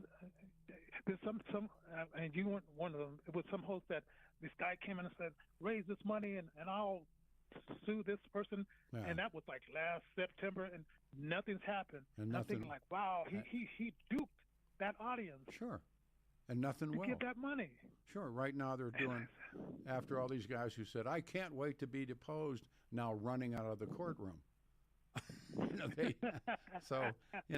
The chick, as Malcolm X said, the chickens came home. Thanks, John. Thanks a lot, man. Be safe. Thank you. All right, you too. All right, we go to Rifle, Colorado, and Steve. Steve, you're on the show. Thanks. Good morning. Good morning, Pete. It's good to talk to you. Thank you. I was listening to you talk with John about the football stadium Oh, stuff. yeah. Yeah. Well, I'm from St. Louis, Missouri originally, and the St. Louis Cardinal football team threatened to move the team That's right. if they didn't get a new stadium. Right. And people said no, and they moved the team to Arizona. Yeah. And then about 3 years later, or maybe 5, I don't remember the timing. I had already left. The St. Louis people voted to put up a stadium, and then they moved I think it was the Los Angeles Rams out to St. Louis. Yes, they did. But the money people like you were talking about, they don't care. No. And they're going to make money no matter what. So. Here, and this is my personal belief, because Caldera was talking about a new football stadium. That whole valley from the Pepsi Center all the way down, I mean, my heavens, to that water plant down there. And Yep. if you take, the Pepsi Center is owned by the city. The football stadium's owned by the owner, and Ilitch's is Ilitch's. So if you take everybody and you go, did you ever read about what Jerry Jones has done? They call it Jerryland. I mean, it's his. And you go out there and you build a stadium, and then you with a roof on it, and you build a brand new Pepsi Center where the Avs and the Nuggets play, and then you build a new Ilitch Gardens out there, you got it all. Then you can take that whole valley and develop it, and think about what that's worth. So, tons. Yeah, so I mean, you get back what you paid, and you now you're in the green, and now you just collect the money. And mark my words. I mean, I think that's exactly what will happen. It wouldn't surprise me, not at all. No, I mean, and plus the downtown Denver's not that attractive to bring people in anymore. I mean, it's got issues. Oh, big time. And you move out to, I would certainly east of Aurora, and build a huge sports complex along with an amusement park, and you would have the merch. You wouldn't have to pay the city taxes. The seat taxes. You could have the merch. You could have the food. You could have the beer. You could have. I mean, it's yours. I mean, and the Walton's got a wallet anyhow. So. Yeah. What are we talking about? But they could build their own stadium, would they? Not if I can get you to pay for it. Correct. Right. Well, they'd be stupid businessmen not to get us to pay for it if they can. Sure. I mean, there's a group of people. They're called bond daddies, and read the history of the bond daddies in Denver, and you'll see exactly what they did.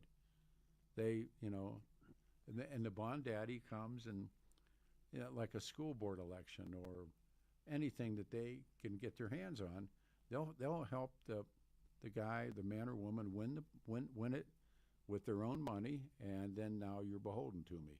And bond daddies did DIA. They really did.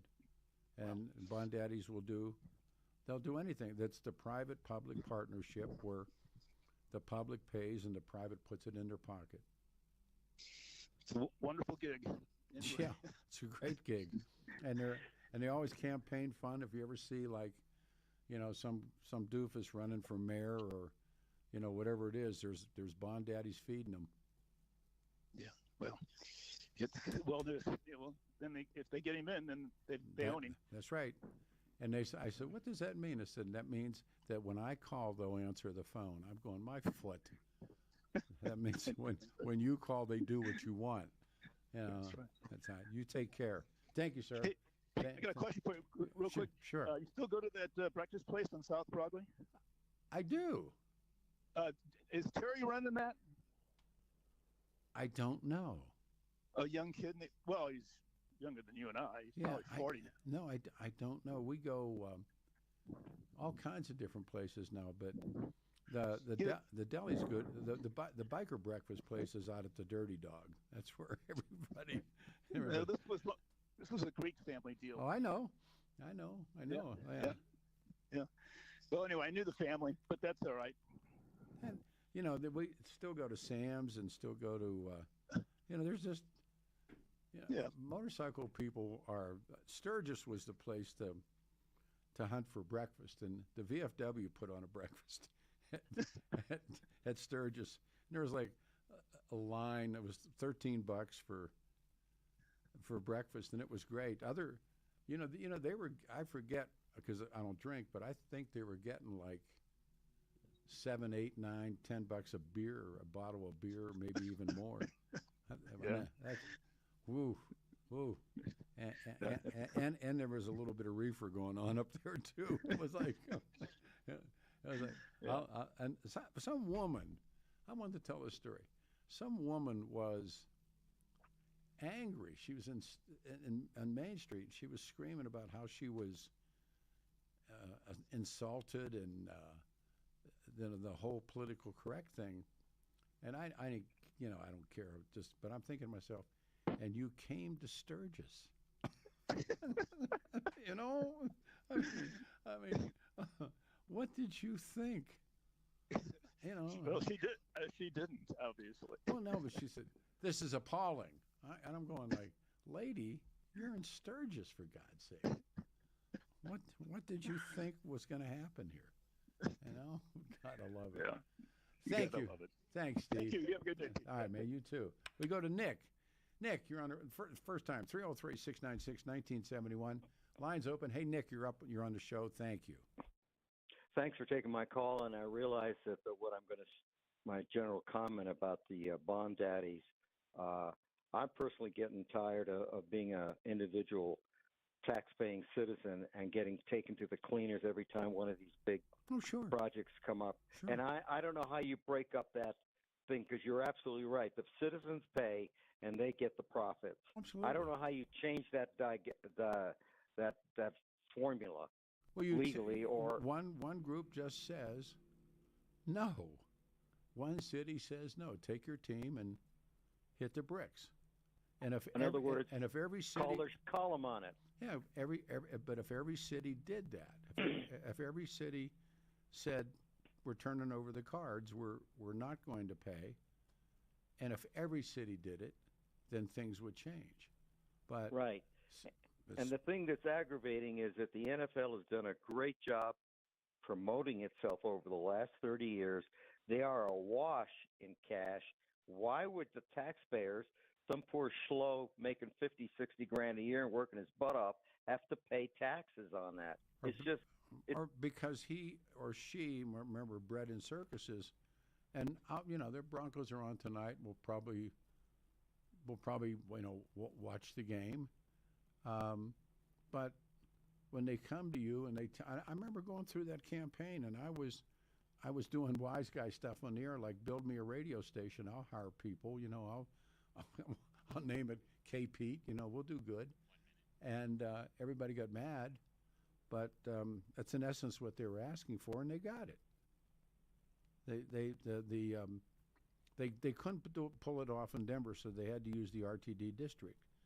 And they got enough money to build it, because people remember it's your Broncos. Well, how do they introduce it? Ladies and gentlemen, your Denver Broncos. I think try it. If it's yours, try and go for free. It's that's not, right. It's not right. yours. It's not yours. Right, and they. Hey, you want to go on hold? Let me take a break, and I'll put you on hold. But put them on hold if you would, please. 710 KNUS, Denver's talk station on a Saturday, August the 16th. Hang on. It's maybe some afternoon storms and 90. Stay here. Your 710 5-day forecast going to keep some very mild temps across the Denver metro this weekend with highs in the lower 90s. After morning sunshine, today and tomorrow still going to have some afternoon thunderstorms and skies clearing into the overnight. Weekend lows low and mid-60s. Could continue to see a stray storm Monday, otherwise trending mainly dry into the work week. Sunny and hot, lower to mid-90s through Wednesday. Weather brought to you by L&L Heating and Air Conditioning. For quick, trustworthy, and dependable service, call 720-851-1691 or visit them online at bestdenverhvac.com. Meteorologist Don Watzel in the 710 KNUS Weather Center.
on the line. 710 KUS Radio Talk Show, Saturday morning, August the 16th, 2025. 303-696-1971. I'm Peter Boyles. Thank you for being here. We'll go back to the callers. We have one line open. Hey, continue. Nick, you're back and you're on the air. Good morning. Thank you. Oh, where was I? When this issue comes up, probably at the end of this season, the issue of the new stadium is obviously going to come up, and it's going to be the same old rigmarole. We, the taxpayers, are on the hook to pay the bond back, and they get all the money. Sure. I mean, it's that simple. Watch, there's a group of people that I've dubbed bond daddies, and I take you back to the airport or any other RTD had bond daddies, and elections have bond daddies, school board elections have bond daddies. A bond daddy is simply somebody that comes up and offers you funding. And for that funding, and then when you get the project that you want, like Pena and Roy Romer, when they came up with the idea of the airport, that was loaded with those guys. And that's one of the things I lived off on talk radio at the time. I mean, believe it or not, that airport moved, I think, 6 miles one night. I mean, no, I'm not making that up. It was the Box Elder Farm, man, and everybody got well. I mean, every guys that were upside down got well. Everybody got well. So they figured they could do it, and they did it. They did it with Coors Field. They did it with whatever the name of the football stadium is now. That you can pull that off. And the great threat to many, many, many people in Denver, and I've always said this, it's psychological warfare. When that man introduces that team, ladies and gentlemen, your Denver Broncos, and they'll do it with, I mean, if we're in Pittsburgh, it's your Steelers, but here, your Broncos, and I'm used to make a running gag. You think they're yours? Try and go for free. Say, walk up. Oh, I know. To give you a frame of reference, before TV came along and gave the NFL all this money, they really had very little money. There was Frank Gifford out of USC came into the league at the end of the 50s. His starting salary was like $60,000 a year. Now, granted, $60,000 a year is like what, $300,000 in today's money, but still, it was TV that put all this money into the NFL, where they can offer $40 million contracts to some running back for 2-3 years. But they're also the most brilliant mind, I think, that was around the NFL was a guy named Pete Rozelle. Alvin Pete Rozelle. Yes. And he came up with the concept of equity, that they share merch, they share television funds. He made sure that the big wealthy teams couldn't play better than the lesser wealthy teams. Rozelle was brilliant, and his only I read his book, and his only mistake he said he made was they played football on the Sunday after Jack Kennedy was killed. And he said there was the Redskins and somebody else that played, and he said, I should have never allowed that to happen. Short of that, he was absolutely brilliant. And yes, he was. And he put that whole thing together. But, it isn't so much that now is give me what I want. Or else we move. And that's the great threat. Pat Bowlen threatened to move. And, you could hear, hearts beating. I was working at a sports station, K-Big radios, doing mornings, and you'd have thought I ran over somebody's dog because I said, hey, build me a radio station, or why don't you do this, why don't you do that? That was not music to their ears. But of course not. But it was still, you ask yourself, what else would you build for nothing? And they'll listen. If you could go down and lay a bet down right now, they will get it. They'll get that. But I think they move the whole Mongambo. I think the Pepsi Center goes. I think the stadium goes. I think Illich's goes. It all goes east, where they can control much more. And East where? Where? East of Aurora. I mean, isn't that way out of the way for most people? No. They'll have buses and trains and cars, and people will go to see those games. Believe me. And they'll put a dome stadium on it, and then they'll take this whole valley over here and they will redevelop it, and they will get their money. And end of story. Well, the whole process stinks, but you're probably right. They'll get their way. They get their way. That's right. That's because the number one story in this city, year in and year out, is the Denver Broncos. Yes, that's true. I mean, second to its preseason game tonight. I mean, it's like when they go to camp. I mean, it's one thing. The Rockies are so terrible. I was going to say you can't rely on the Rockies to supply. but remember what Coach Prime has done for CU. Put CU back on the map, and the KOA radio carries those games. That was the most wonderful thing that could have happened to them, was to get this team that got so much attention, and they'll get more attention this year because of what Prime's been through, and that's right. So that's kind of stuff. But that kind of stuff is wonderful sports stories. He's a great sports story. Right. I don't know. Right, he is. Yeah, no, he is. All right. See what we can do. Thanks for your time. Thank you for your time. Thank you. We go to Don in Lakewood. Hey, Don, you're on a radio show. Good morning. Hey, good morning, Peter. Again. And so, I don't think Caldera ever spent much time at the old Mile High Stadium. That place is pretty dilapidated. All right. Did you spend any time at the old Mile High? Sure, of course. Okay. You remember how the bathrooms were? But why was that your problem? Well, one, I was a season ticket holder. Okay. Number two, no, stop. Whoa, let's back it up. You took that money out of your pocket and you bought a ticket. Why is it up to me to build you a new place to go to the bathroom? Well, I'm not. That wasn't my point. Oh, it's mine. My point was they let that place go so far down. The field was one of the worst because they used all kinds of events, didn't put any money into grooming it.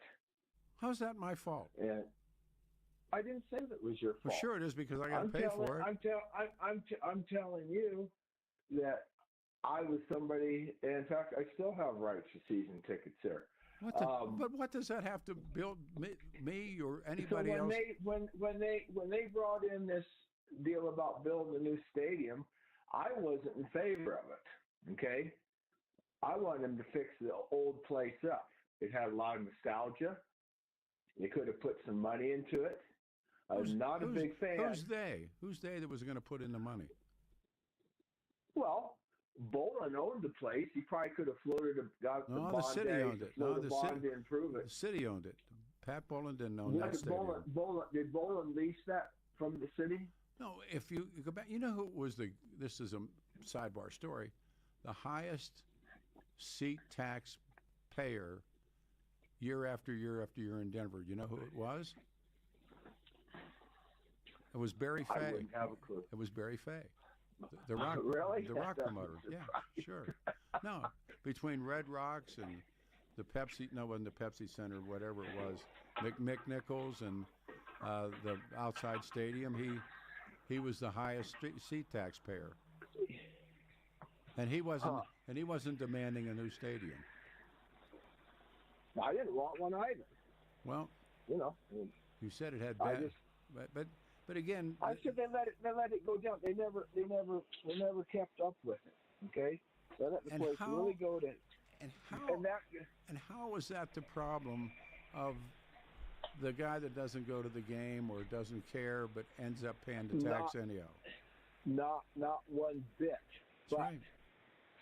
when Bolden was using his leverage, saying, "Oh, I'd have to move the team And if I that don't scared get it. this, so That so scared I him. can be competitive with."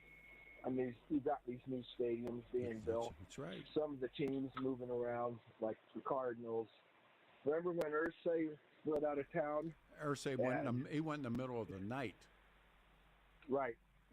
He sure did. He's a bad guy. Left Indianapolis high and dry. Yep. For a better deal in a new stadium. Yep. So. And it shows you what loyalty means to them. Nothing. Nothing. Not a damn. The only thing they're loyal to is the greenback. They're like accountants. Accountants don't have any party affiliation. You remember? Their color is green. You remember it was became a really good book. It was called North. The book was great, North Dallas 40, and then it became a film, and the film was, Mac Davis. Yeah, that's right. Well, the guy who wrote that became a friend, and I met him, and I said, "Were you writing about who was the family in Texas that owned the football team?" He said, "Hell no." I said, "Who were you writing about?" He said, "The Irsays. The Irsays were the no, I'm serious. They were the model for that for the North Dallas team." So, listen, I'm going to jump. Nick Nolte was in that too, wasn't he? Yeah, he's a receiver. Got to jump. All right, Bubba, thanks. All right, we go here. In Tulsa, Oklahoma, Mark, you're on a radio show. Thanks and good morning. Hey, good morning, Perry. You got a great show, good topic to hit on. It's the sore spot, and I'm a huge sports fan, but increasingly I am not. And I'm a St. Louis guy and a reader, and still I've called him before another thing like energy on your show. But this one here is near to my heart because St. Louis was still suing the Rams for $60 million worth of stadium studies. Stan Kroenke bought land all the while for 2 years. They did the same thing with the owner of the San Diego Chargers, moves them for $3.5 billion, as we now know. Yep. The whole time they were buying land in L.A., and there's an area called Earth City. So the local leaders sold them for $1 an acre. You don't need to know St. Louis. Just trust me. The west side there is it's like land you're talking in Denver. I've also lived in Denver for about 2 years of my life. I get out there all the time anyway. And so it's primetime real estate. And so some of the city leaders sell out, and they do this here. And so St. Louis is suing them here. And, yeah, we gave them the boot and said, get out here, and they still owe us $60 million worth of a stadium study. These really evil people here. Well, it's like, Joe Williams always said the sun don't shine on the same dog's ass every day. But when you get the chance, and they do get the chance, and they go, and there's a life expectation, and then you're going to ask for something more. The time will come, maybe not in my lifetime, because baseball fields seem to be different. They want tradition, they want everything that goes with it, but that the same dog's ass, that means that maybe it's just Denver's turn to pull the old stadium switcheroo. And they're gonna put a gun to your head. I used to be a big Broncos fan, adopt a team, so to speak. And I just don't watch the NFL. I was gonna say I've done that. If you look at analysis here, it's simple. I mean, AI is a wonderful thing, but up front, you're going to get economic benefit, and they're going to sell that. Yeah. Since 2002, I think it's something like that. There's been like $4 billion spent on helping these guys build stadiums here. It's a staggering number. So you do get hotels and shops and tourism. So you get it on the front end, but the back end of it is usually a negative return on investor capital. That being the taxpayer. There's a short and long-term gain. And by the way, every time you remodel a stadium, do you think the first remodel or new stadium was paid off? You're on the hook for that one, and then you're building another one, and it just goes in the coffers here. And oftentimes that will take away from roads and infrastructure. It's like you have a brand new Corvette, but you want a Ferrari, so they'll be more than glad to roll the Corvette loan into the Ferrari. More than glad. Right. It's like saying you're rolling depreciation into car number two. Absolutely. I mean, 20% negative return or whatever. Yeah. No. It's the old. I call it the old switcheroo. But and maybe the Kroenkes and the Waltons will say, because they're related. They spend the holidays together, and he owns the Pepsi Center, or his teams play there. Yeah. And let's all go, and then we own that dirt, and we develop that valley, and we'll get the money back. Whatever we have to spend, we'll get it back on development, and we'll make money on it. These guys are, they're with respect to you, Mark, and no respect to myself, they're light years ahead of us. You know, Absolutely. You and I are, it's math. You think they're going to get a negative return on their money? No. Exactly. Not a chance. Not Snowball's a chance in hell. That's it. That's, that's right. I mean, you take care of yourself. Thank you. I want to talk about the Ramseys too, and it's amazing. This Denver Expo cancels because John Ramsey's going to speak. Give me a second. I'll come back and do that. This is 710 KNUS. We got a Saturday going here, 710. Stay here.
About 16 minutes before the hour of 12 o'clock, and then we say good afternoon. In the meantime, good morning.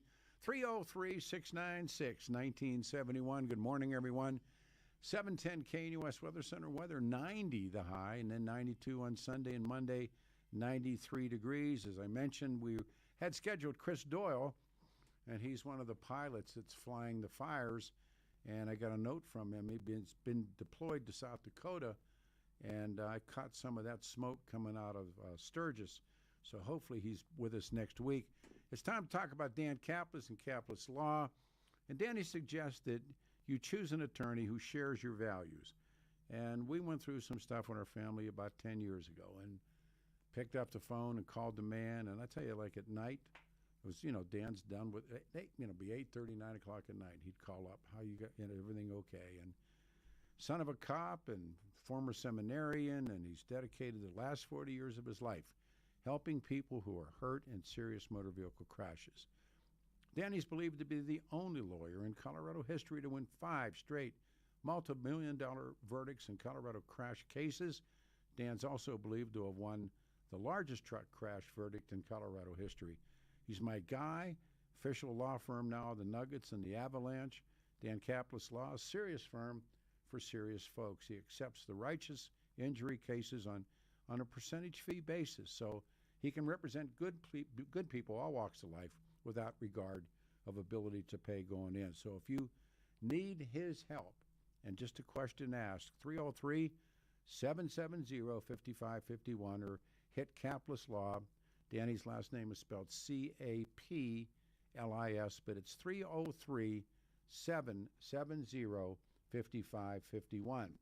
So the Ramsey follower that I have become, I came in the other day to prep for the show, and Westward, and we'll see if we can get this young woman on to write, Denver, here's the headline, it was in Westward, Denver Expo cancels booth on John Benet Ramsey and it means documentary, say it, Peter, documentary, after booking her father to speak. The True Crimes Media Convention, CrimeCon, is coming to Colorado coming to Colorado for the first time in September, featuring a discussion about one of the state's most infamous cold cases, the murder of Jean Benet Ramsey. The 6-year-old's death has spurred countless theories and immeasurable media attention. Since Jean Benet's body was discovered in the basement of her Boulder home December 26, 1996, the theories can largely be separated to 2 camps. Either the intruder killed her or family members are responsible. Only one of these camps will be represented if CrimeCon, the convention booked 3 speakers for presentations and meet and greet, on September the 6th related to the case. John Ramsey, of course, her father, the attorney Hal Haddon, Uncle Hal, the kiddies' pal, and the one and only Paula Woodward.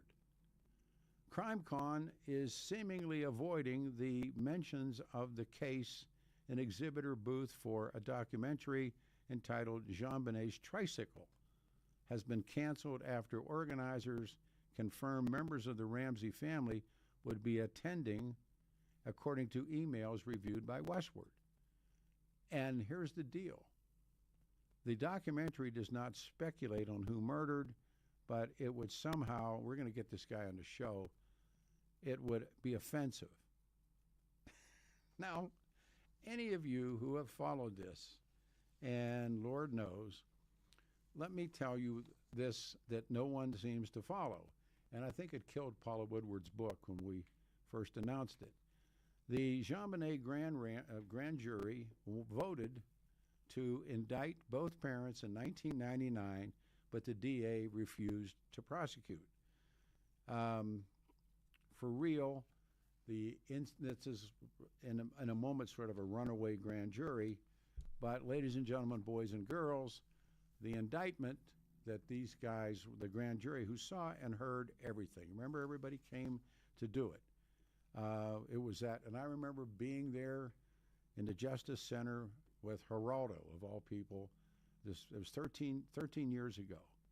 And Boulder, the DA, Alex Hunter, stepped in front of the podium. There was a microphone there, and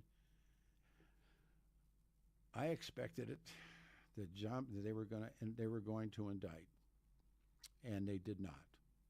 And I've had disappointment in my life, but that certainly was in the top 10 or 15. The attorney at the time they had was Brian Morgan, who represented John Ramsey, but what was really interesting was the indictment. It named them both, John and Patsy Ramsey. Child abuse resulting in death when charged as knowledgeable or reckless Class 2 felony that carries the potential sentence of up to 50 years in prison. The statute of limitations on the charge in Colorado is 3 years, so they're in the clear. The grand jury voted to indict, and Hunter did not believe he could, well, whatever reasons Hunter chose. The grand jury wanted to indict them both. Colorado statutes and the ethical canons of the law. The Boulder police chief, remember Mark Beckner? That was a clown show. The rest of them. And they had all the criminal attorneys. They had Uncle Hal. They had everybody. They had everybody lined up, Brian Morgan. But the Ramseys were exonerated by that idiot DA, Mary Lacey. And to me, this is disgusting that this crime con, instead of kicking the Ramseys out, and they kicked the guy out with a film. So by next Saturday, hopefully we can get somebody from John Bonet's tricycle, or at least somebody from crime. We got no shot in getting anybody from Crime Con on, but remember this: the essence of this is poor John Ramsey. Well, I got to tell you something. Twice a year, John Ramsey sheds his skin, and the grand jury indicted John and Patsy of child abuse resulting in death. And this crime con won't let anybody in there because they may, and it's Hal Haddon, John Ramsey, and Paula Woodward. There's a trifecta. That's a trifecta. And I think, has Hal gone on to represent who? Have we found that out? Ghislaine Maxwell. Yeah, he represents Ghislaine Maxwell, the running partner of Jeffrey Epstein. That makes sense. That makes all the sense in the world. But Paula Woodward, I'm going to tell you a story. I don't think I've ever told it on the air. It's a true story. The last, how much time we got, Peter? Coming up on time. We got a minute and a half. The last man executed, and probably the only one to be executed in Colorado, was this guy named Gary Davis. So we covered it. Caplis went. We all went. Did the radio show down there for 2 days. And then after the execution of Gary, there was a party. I'm serious, man. The parole board and everybody that was involved in it. And this was in Durango. And not in Durango, in Canyon City. There's only like one motel, and it's all named after John Wayne stuff because they filmed the Cowboys there. So there's a party, and I get invited to the party, and I go, and Paula's there. And so she said, can we talk? I said, well, of course we can talk. And we walked outside. I remember it so well, and the door closed, and I said, what's up? And she said, do you really think that Patsy killed that little girl? And I went, oh, no. There was 15 intruders. Did she really kill that little girl? But the Denver Expo cancels the booth on John Benet Ramsey documentary after booking her father to speak. And her father, the grand jury wanted to indict her father. And I don't know where Paula and Hal Haddon to get the stones to stand next to this guy and proclaim his innocence. But shame on you, Hal, but we've said that before, and Paula, enough said. So We'll take a turnaround, come back into the final hour and open lines, 303-696-1971. Morning, everybody. We're going to say afternoon after this. 90 the high. Stay here. Wake up, Denver. There's no better place to start your morning than IHOP, where the pancakes are fluffy, the coffee is hot, and the smiles are endless. Wednesday, August 27th, join Jeff and Bill as they broadcast their show live from IHOP at 1595 South Colorado Boulevard in Denver. You're officially invited to be part of the excitement. Come grab your favorite breakfast and watch the Jeff and Bill show in action from 6 to 10 a.m. Don't forget to try the special Jeff and Bill breakfast. Pancakes, any style eggs, and crispy bacon, all for just $7.10. It's a deal as good as their hot takes. All they need is you. Bring your appetite, bring your friends, and kick off your day with great food and great conversation. See you Wednesday, August 27th at IHOP.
I say it. Good afternoon, everyone. 710 KNUS. We are Denver's talk station, on the air everywhere. And the weather goes like this on a Saturday, maybe afternoon storms, but 90.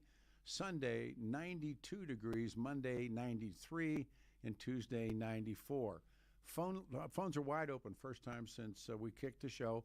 303-696-1971. We had Mikey Boyle on talking about the taste of Douglas County. And then a new book on Jay Sebring, who, of course, died that night by the Manson family. And there's far more to that. It's interesting. We talked to Marshall Terrill about it. How much of that's coming back? And people were talking about it. And it's coming up. And it's one of the parts of it that's, I think, most interesting to me. And this book came out called Chaos. And we're going to have this guy back on. The guy's name is Tom O'Neill. And as O'Neill explains in the book, he's starting to look into the case in '99 when he got a magazine assignment to feature for the 30th anniversary of the murders. And he never filed the piece because he was sniffing around on a new angle. The official narrative came apart. America's favorite horror story, as someone once dubbed it, authored by the lead prosecutor, was Vincent Bugliosi. And I had an interview with Bugliosi that didn't go well. Bugliosi was, and then you find out later, Bugliosi had a ton of problems, but he did that bestseller called Helter Skelter, the true story of the Mansons. And I don't know anybody who didn't read Helter Skelter, at least try it. But it turns out that book is full of holes. And so Chaos, the book, and we had the guy on the show. I read the book.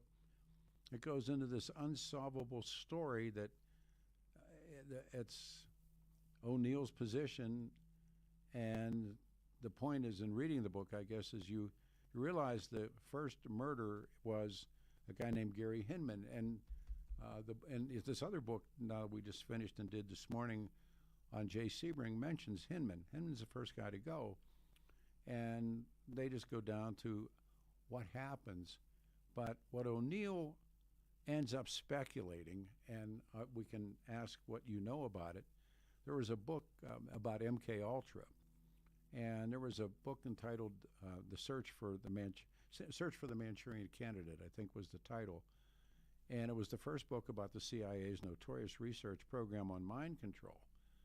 And then more and more people have looked at what happened, including what happened to Whitey Bulger, what happened to all kinds of GIs, what happened to people that were, as they used to say, dropped or dosed with LSD. And the notion that was in the book Chaos was the CIA was looking. They were trying to find a way to have these mindless killers.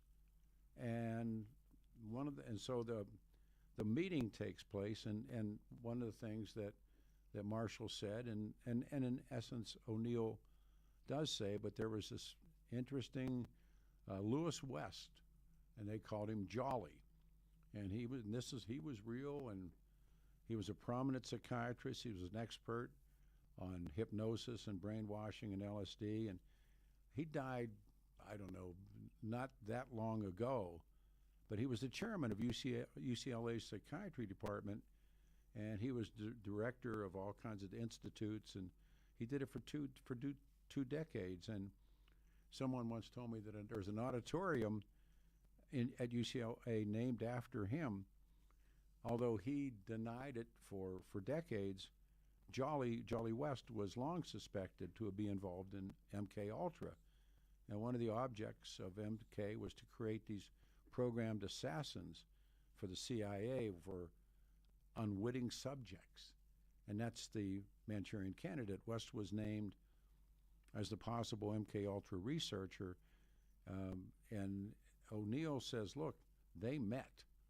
Charlie Manson, although he doesn't have any evidence of it, O'Neill never found proof that West and Manson had dealings, but he included in his reporting on West as circumstantial evidence that they meet in the Haight. And I just finished another Charlie Manson book, and Charlie Manson is just something my dad would call a jailbird. I mean, he just spent his life in and out of jails. And then one of the questions that he raises, and we can get back in any open line situations you want, but he always got out of jail. He was on probation, parole, no matter what, he got kicked loose. And Jolly ends up actually performing the psychiatric evaluation of Jack Ruby, who about a year after Ruby shot Lee Harvey Oswald, and that said he was in Ruby's jail cell in Dallas, and reported that Ruby had suffered an acute psychotic break or words to that effect, so he never went before the Warren Commission. And isn't that interesting? So O'Neill's reporting, and a lot of people get mad at O'Neill. I really thought the book was great, but Manson was arrested time and time and time again, and was released time and time and time again. And then O'Neill presents this pattern of, in Van Nuys, California, and O'Neill's Sheriff's Department sources said that he was, I think he said was that you had a finger on a bigger pie. So people were drawn back to this stuff, and especially MKUltra and Chaos, and now in the Trump administration, so much is emerging about the CIA. And there is a great book called Legacy of Ashes that it takes you the rest of your life to finish it, but it's true. And what the CIA was doing during the Nixon administration in this country, and then you learn about the FBI and the CIA, and there really is a secret history to all of this. Now, the question is, do you believe it? Do you believe that your government would do that to you? And my answer is yes. I certainly believe that my government would do that to me. I think they've done it so many times, they're so used to doing it, that they just do it and get away with it. So and again, Whitey Bulger is this classic example everybody knows. And Whitey, by the way, was an FBI informant, as we now know.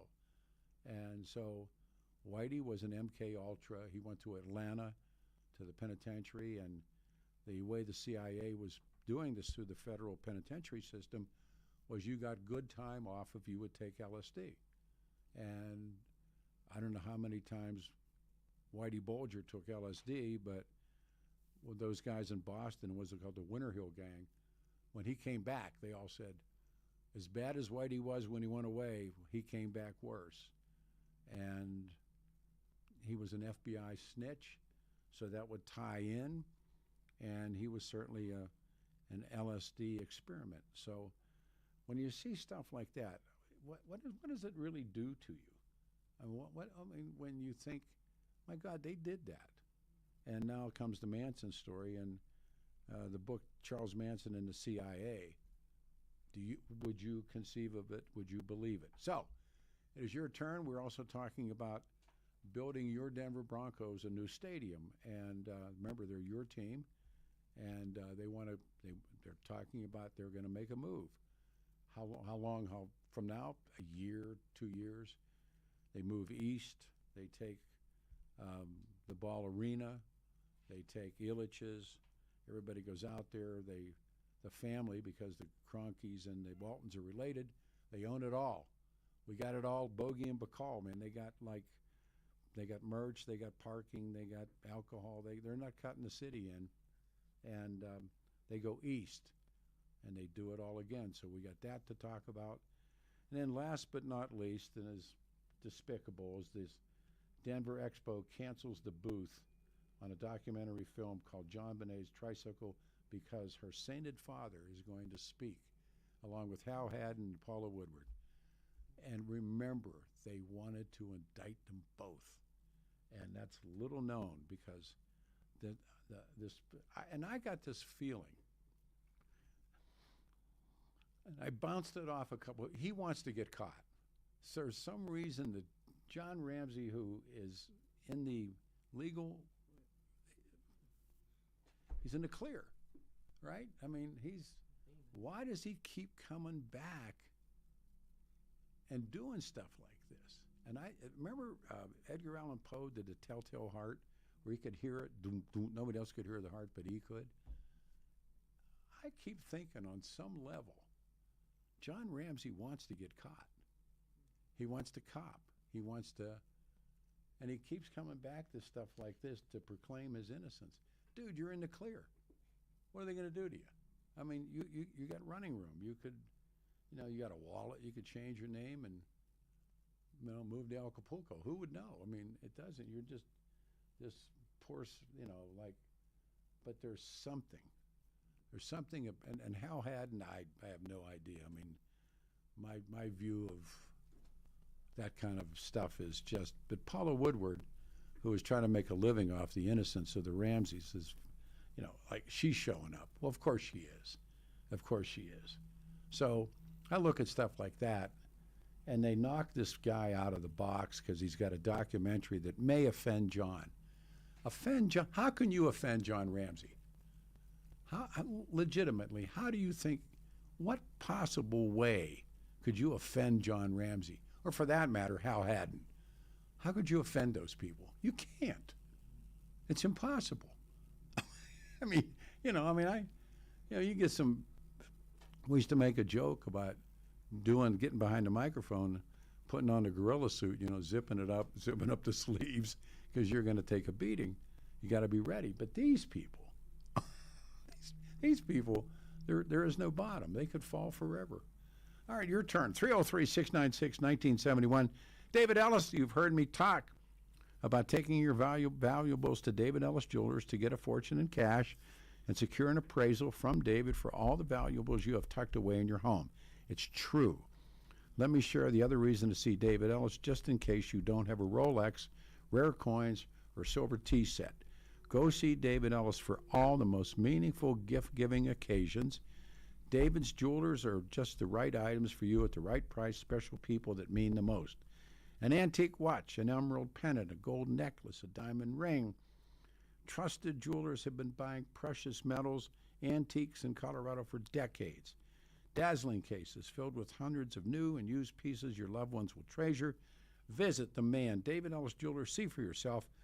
The black awning on the corner of 3rd and Clayton and Cherry Creek. Park, walk in. He's 6 days a week. Explore davidellisjewelry.com or call my friend David at 303-322-8779. 303-322-8779 and tell him I sent you. All right. It is your turn. The lines are wide open. If you were calling before and got a busy or got blocked out, it is your turn. Jump right in. 303-696-1971. It's just good stuff. And the Manson story keeps coming back. And why? I mean, why do you think that Charlie's story won't go away? Manson's now dead, died in a joint. The Chaos book is, a lot of people read Chaos and about the CIA. And of course, the new Bronco Stadium, and I want them to build me a radio station, and I'll do the same thing. I'll hire people. I'll hire Leanne Wheeler. I'll hire people. I'll put them on the job.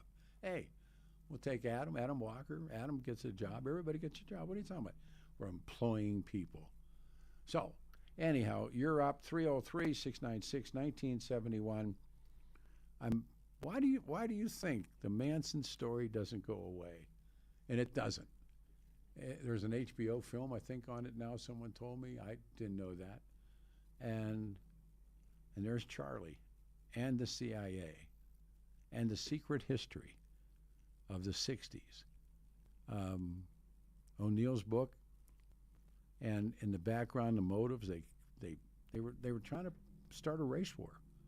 And Charlie thought, and this has been every book I've ever read, that Charlie was trying to blame, actually, I think in the LaBianca murders, he had actually written in blood, or he hadn't done it, but one of his followers, Black Panthers on the wall in blood.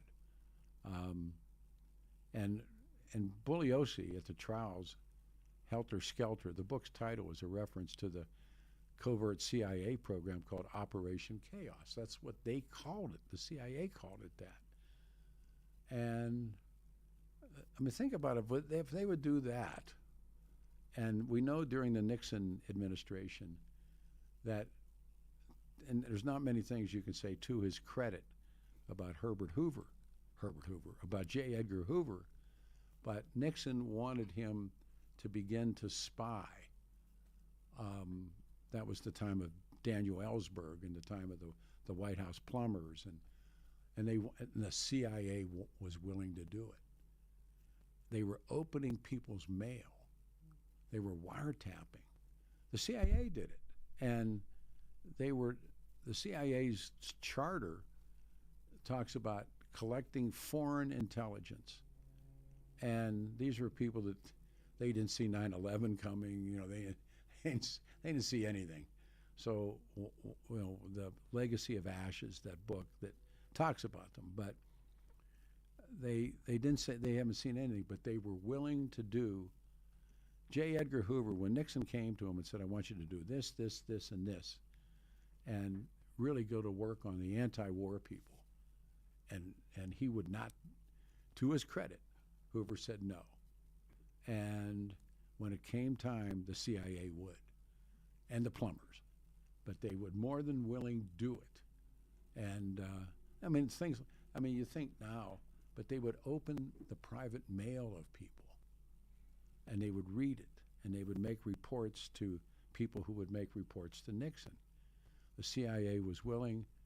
The FBI at that time said, no, we won't do it. In the meantime, the CIA was responsible for dropping acid and dosing people, and God knows what kinds of terrible things they were involved in. All right, let's start up some phones here. Gary in Denver, you're on the radio show. Good afternoon, and thank you. Good afternoon, Peter. I hope you're well. Hey, man. One thing I completely agree with Trump is I want him to punish our mayor for the way that they pissed away our tax dollars. I want Trump to just punish the heck out of him. Would you accept federal troops in the streets of Denver? If it would upset Johnson, yes. What about you? Oh, I could care less. I mean, I don't break the law, so I don't really care. Okay. But you were talking about the Broncos Stadium. Have you gotten wind of what's going on with how the city is trying to, once again, pull the wool over our eyes, and how they're, in order to entice the Broncos to keep the stadium in Denver, how they're trying to buy up Burgum Yard? I've heard that. Well, let me tell you what's happening. It's kind of stunning. I'll try to explain it. You know, Denver Water right now, their headquarters are on that property. And, you know, Denver Water is funded by the charges for our water, right? Yes.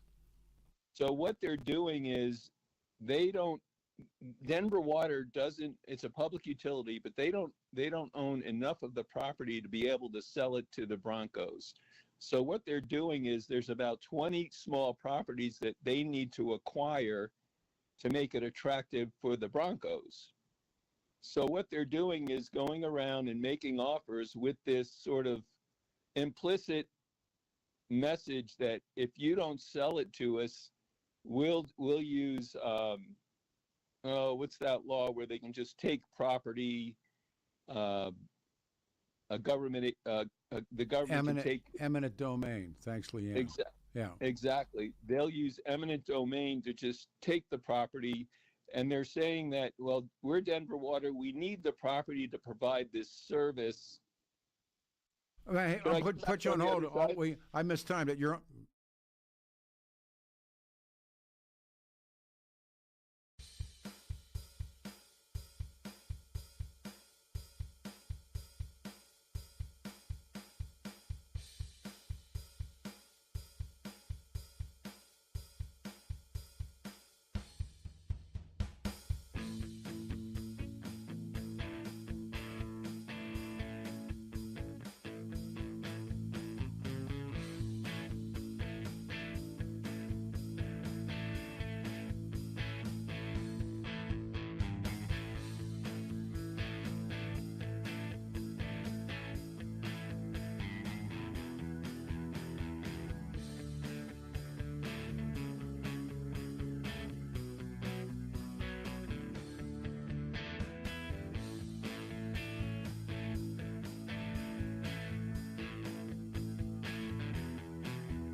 I mistimed artificial intelligence. It takes over. Morning, Peter. Afternoon, everybody. 710 KNUS, Denver's talk station, Saturday, August 16th, 2025. Our phone number, 303-696-1971. 90 the high, maybe some rain, 92 tomorrow, 93 on Monday. If the stadium was up for a vote today, and this is what the caller's talking about, if the stadium, a new stadium for your Denver Broncos was up today, would you vote for it? Given everything that's happening in the city and given that whatever it is, I guess it's something Power Field or something. What is it, Adam? What's it called now? Empowered Field. Empowered Field. It's, and would you vote for that? And what would you want? And what would you get? All right, this is Gary. Gary, I'm sorry you got knocked off because I wasn't timing it out. Well, that's all right, Peter. So we've got Denver Water using eminent domain as a threat, buying up 20 or so properties, and they're saying that we need it in order to expand our facilities to provide this utility to Denver. But anyone with room temperature IQ can see what's going to happen. They're going to buy these properties and then turn around and sell them to the Broncos. Yeah. But it's pathetic that our government, including Denver Water and the mayor, think we're buying this load of crap that Denver Water is buying these properties because they needed to provide the utility to Denver water users. Do you think, and given the insanity of Bronco mania, whatever you want to call it, or the love of the Broncos, do you think if the stadium were up for a vote, a new stadium, do you think it would pass?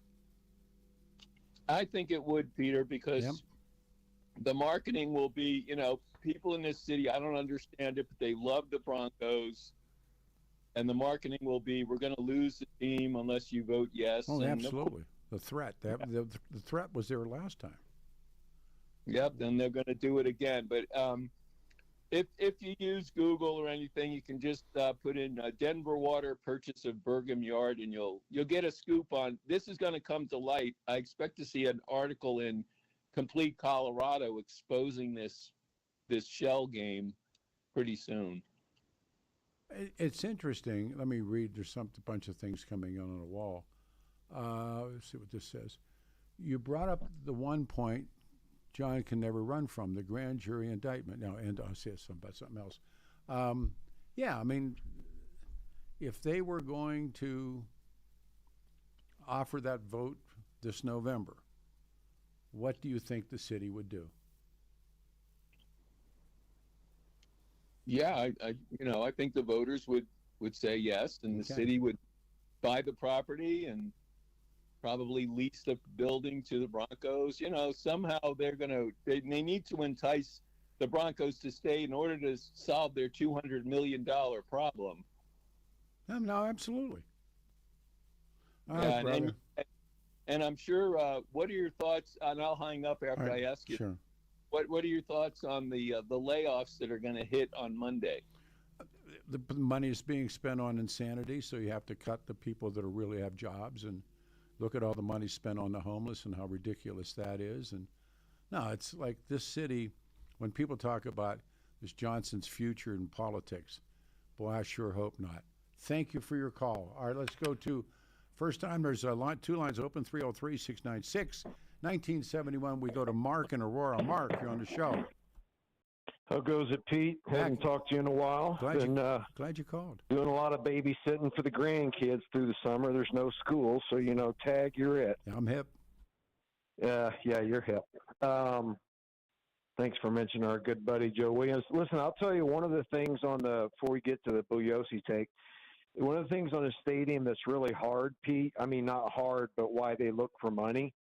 If you have an arena, like Pepsi, whatever it's called now, the can or whatever I don't know what it's called.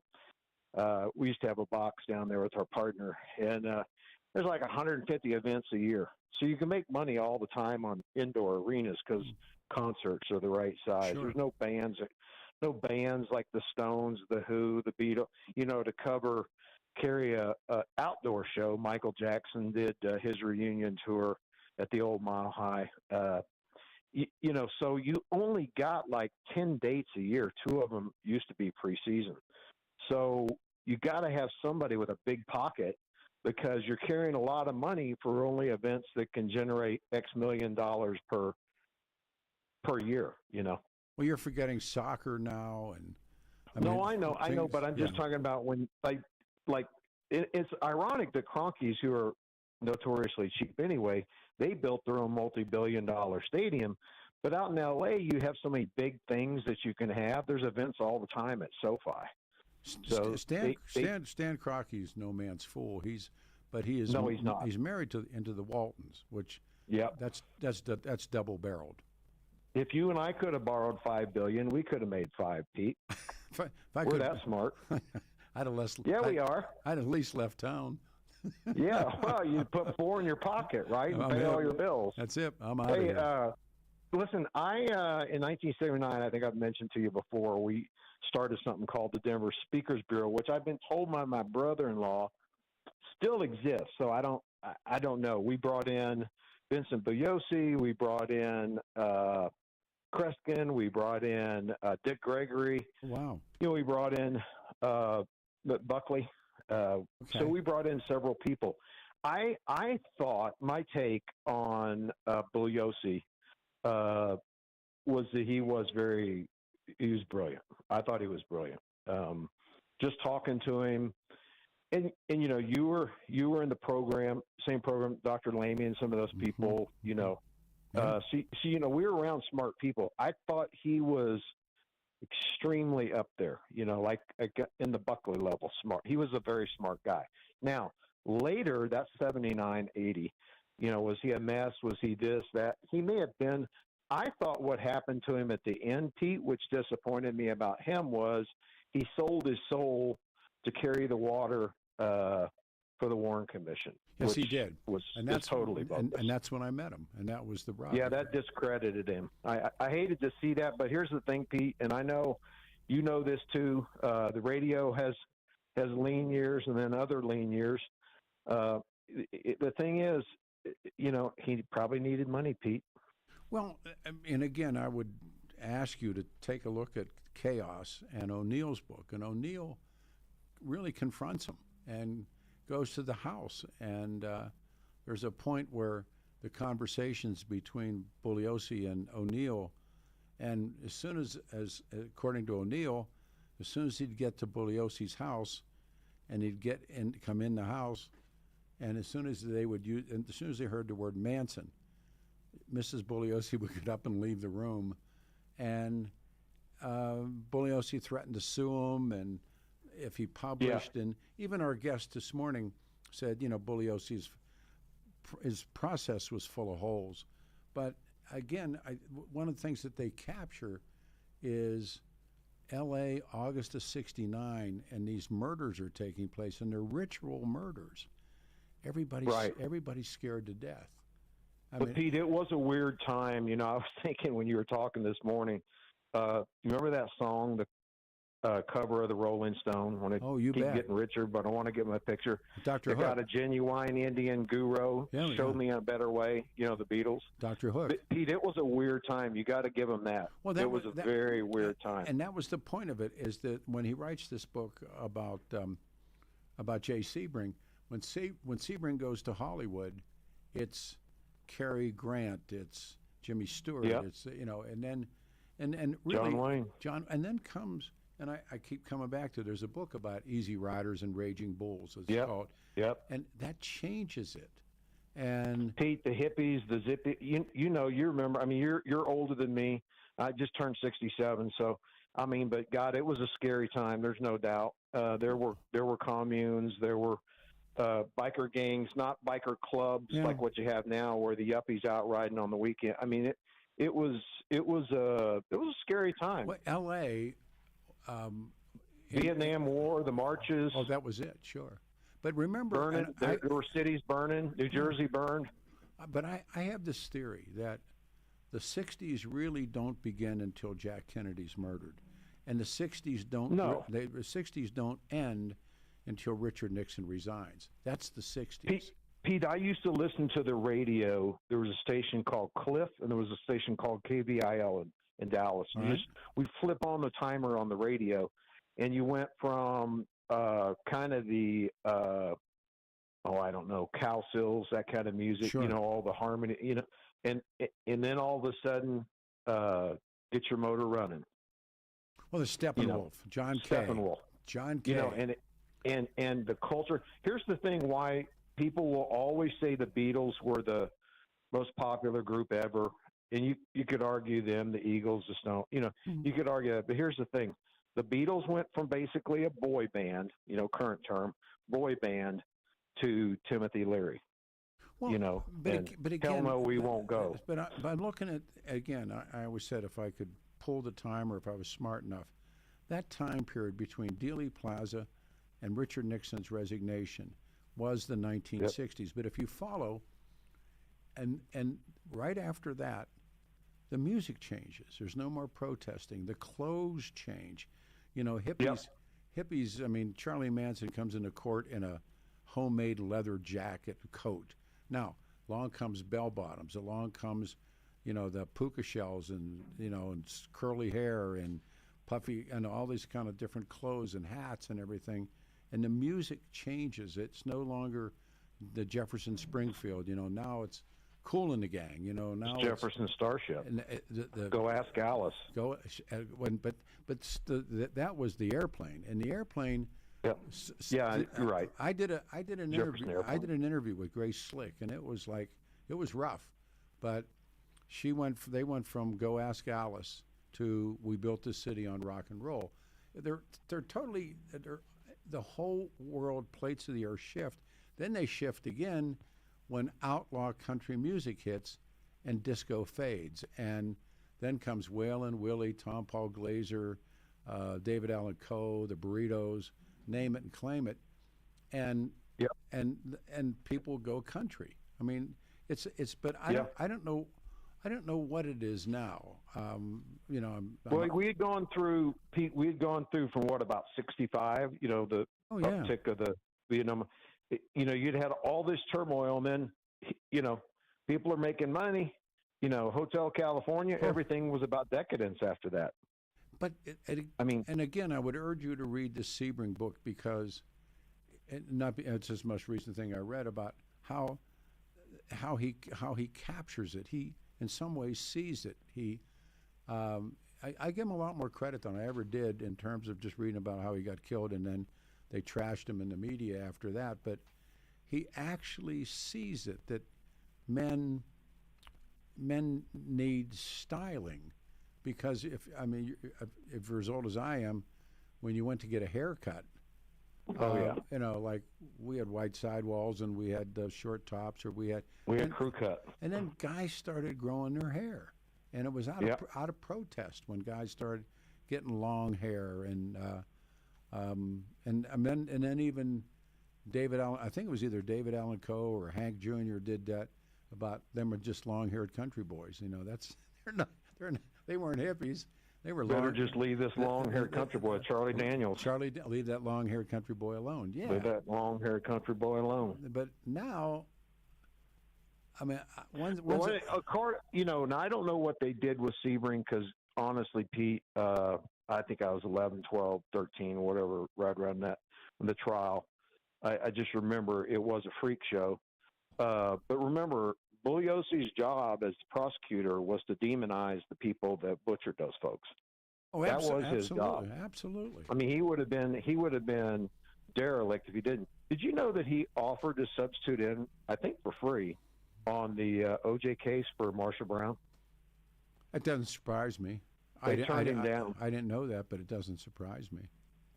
So I think he was an attention seeker. I'll give that to the author. I think he was that, but I'll tell you, I wouldn't sell him short until he sold out to do the JFK book. Yeah. He was smart. Oh, one of the things that O'Neill points out that I never read before is that he had a ghostwriter in the courtroom they thought he was just a regular journalist. He's writing Bugliosi's book for him. He's sitting in there writing the book for Vincent Bugliosi, Helter Skelter, because that came from the Beatles and the connections. And I've been reading all this Manson stuff, and I can't tell you why, but Manson really thought the Beatles were talking to him. Yeah. Whew. Yeah, and he had a cup of coffee with the Beach Boys too. That was weird. Well, no, it was Dennis Wilson, and they moved into his house. I mean, insanity beyond insanity. I'm getting yelled at. I mean, it was a weird time, Pete. I got to say that. Thank you. All right, everybody. 303-696-1971. If there was a vote on a stadium for the Broncos would you vote for it? Yes. Would you say yes right now? For sure. And what do you think the outcome of that election would be? It's 90 the high today, maybe some rain. I am Peter Boyles. This is 710 KNUS. The Denver forecast this Saturday afternoon, increasing clouds with a shower or thunderstorm possible, along with some gusty winds, highs around 90. Partly cloudy tonight, lows down to 65. For your Sunday, warmer temperatures, highs in the low 90s, lows down to 65. Weather brought to you by L&L Heating and Air Conditioning. For quick, trustworthy, and dependable service, call L&L Heating and Air Conditioning at 720-851-1691. Visit them online at bestdenverhvac.com. That's bestdenverhvac.com. You'll be comfortable with L&L. I'm day weather meteorologist Patrice Sutter in the 710 KNUS Weather Center.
It's afternoon. Good afternoon. Saturday, August 16th, 2025. 90 the high. I'm Peter Boyles. Back to the phones. We go to Jack. Jack, you're on a radio show. Thank you. Good afternoon. Hey, Pete, about are you for paying money to have a new stadium built? Well, I'm the last guy in the world to answer that question. You could not pay me $1,000 to sit through a Broncos or any other ball game. My time is just way too valuable. No, but to do that. what I'm asking is, do you think that the stadium, if it were on the ballot, would pass? Well, it probably would, because the average person thinks a lot of their sports. I'm just one that has no value or interest whatsoever in sports. Well, zero. But it's been done before. It will be done again. So if it were on the ballot for a new football stadium. Yeah, they would. Sure they would. Yeah. Because they're spending somebody else's money. They don't care. They don't see it as their own It's money. their own money. They'll tax themselves. Sure. They don't. I don't think they look that deep. Wise guy remark. No, I think it would. I don't think it would have a problem. I think it would zip in. No, it wouldn't. No, they'd go for it. Sure, they would. But I personally, you could not pay me $1,000 to sit through one of those games. Okay. My time is just way too. I don't have the time for that stuff. But I'm not the normal person. Well said. Okay, man. All right, thank you. I want to bring somebody on. I do YouTube TV with Brother Jeff at the Cultural Center, and I met this woman, and her name is Leanne Wheeler. And I think that she has a future in talk radio. And she has been coming up and sitting in the studio with us off and on now for a couple of weeks. And we worked together with Brother Jeff last week. And she's been watching. And let me introduce you to the city, ladies and gentlemen. As Jeffrey says, the great Leanne Wheeler. But you're listening to all this stuff, and you follow politics and you follow voting behavior as well as anybody. And if this Bronco Stadium issue were to be on a ballot, what's your best guess? My best guess is that it passes. I think it's tight. I also think there will be active campaigns against it. But I think ultimately it passes. There's something about saying that you're from Denver.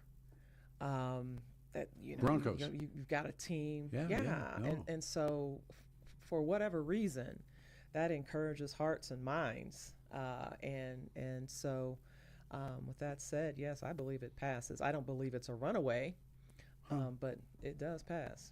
Now, by the way, we're talking off air. You went to your first MMA fight. Oh my gosh. We're going to have to fight her on when we'll get it. We'll get him scheduled. I was at my first. Never been before. Had never been, and most folks who are unaccompanied sit in a bar when they're going to eat, just pop into a place. So I've seen it on television, and even then I would just look away. It just looked so horrific to me. And I grew up watching boxing. When you talk about Ali, when you talk about Holmes, when you talk about George, those were all fights that we grew up watching. And then ultimately, Mike Tyson, all the Mike Tyson fights that you had to hurry up and watch within 30 seconds because it was going to be over. And so for me, that was it was entertaining, but it didn't feel as barbaric as this MMA. Get ready. Oh, my word. So you had never been? I had never been. And you had ringside? I had ringside last night. And what was the main event, Grant Neal, as it turns out. We're going to get him on the show. Yes, he's a yes for that. And so we'll get him scheduled in a few weeks. But I remember him as a kid. First time I meet his mom, we get, we're friends, the lady friends group. And this kid's 10 years old. He's running down the hallway, Sure. And so last night was the first time I'd seen him probably in 15, 17 years. And now he's a grown man. He's out here whooping tail. I mean, it just was remarkable. Where were the fights? Where they over at the Stampede in Aurora. Okay. And so they convert that space. It was really kind of neat. So where there used to be a bar in the center, that's where the ring was, the caged ring. And then the tables around. Right. And so, he has family, friends. We were all there supporting him. This was first fight in about a month and a half. And so, but all of the pre-fights, I just preliminaries. The preliminaries. What is happening? And so, first time. Women were on the ticket. Women were on the ticket. That was probably the hardest to watch. Because? I just had never expected to see women wailing on each other. I mean, I know there are a lot of jokes out there about women catfighting. That's not what that was. No, they're trained. They're landing punches. And so it just was an odd thing for me to see. Now, I mean, I imagine that's what some folks used to feel about women who served in the military. You know, I'm an Air Force vet, sure. so maybe. But it was something. It was something. And the fight didn't go long. 1 minute, 16 seconds, I believe it was over. And he dropped him. Oh, yeah, he choked him out.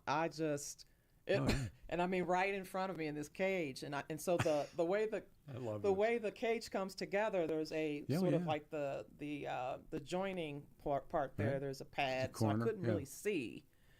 It's hard to call it a corner when it's round, I guess. But so I couldn't see some of it. All I saw was Grant's arms around this guy's head. There's body I couldn't see because of this cage mounting. Mm-hmm.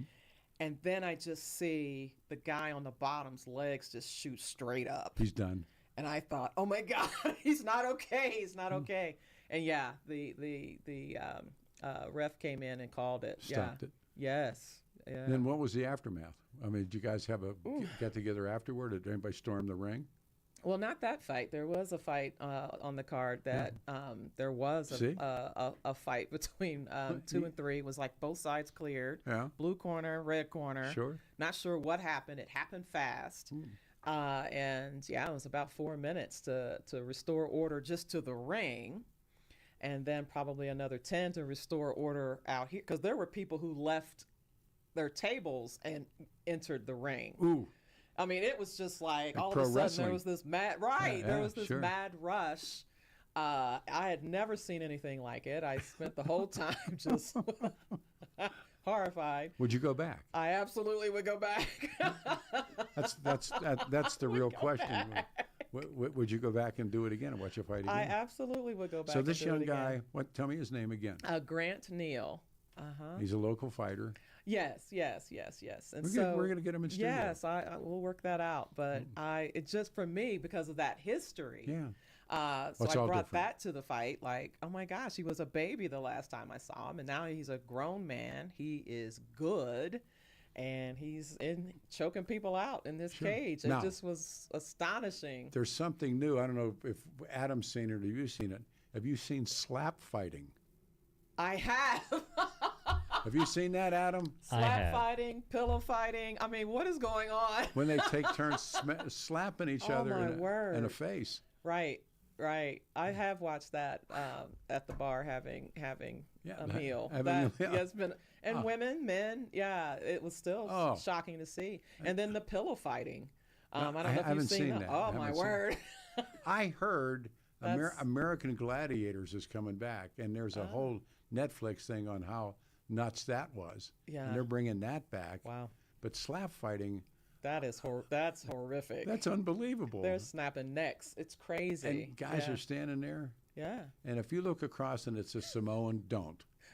Just quit. Just tap out. He's from where? Samoa. No, it's all right. That's a wrap. I'll take the L. Thanks. So you really, keep my teeth. You're getting into this. I did. By the time it was over, I thought, wow, all right, I think I get it. All right. But doggone it, it was something to see. I was a first timer. There was another supporter of the family that was there. It was her first time, and so we were kind of like clutching each other. His mother-in-law, Grant's mother-in-law, she was like rubbing my back. Are you all right? I'm like, I'm all right. Yeah, when you see your own family members in there banging. Oh, it's I can't imagine it. I cannot imagine it. I told you, my mother and father came to one fight, and they got there late, and I'd already been beat. So they didn't have to see you get your tail whipped. University of Pittsburgh field house. Oh, my word. And they had problems finding parking, and by that it was over. I was beat. Sure. Well, I mean, I grew up in Ohio, and so Golden Gloves and those kinds of battles, street battles, all of that was commonplace, especially with the kids of the steel workers there. Remember the name, Leanne Wheeler, and she'll be with us when we interview the fighter, and it is a name in the future. Hang on. Adam Walker, thank you. Great show, and the book on Sebring's there, and again, Chris Doyle, the pilot. Be safe. We'll see you all next week on a Saturday on 710 KNUS.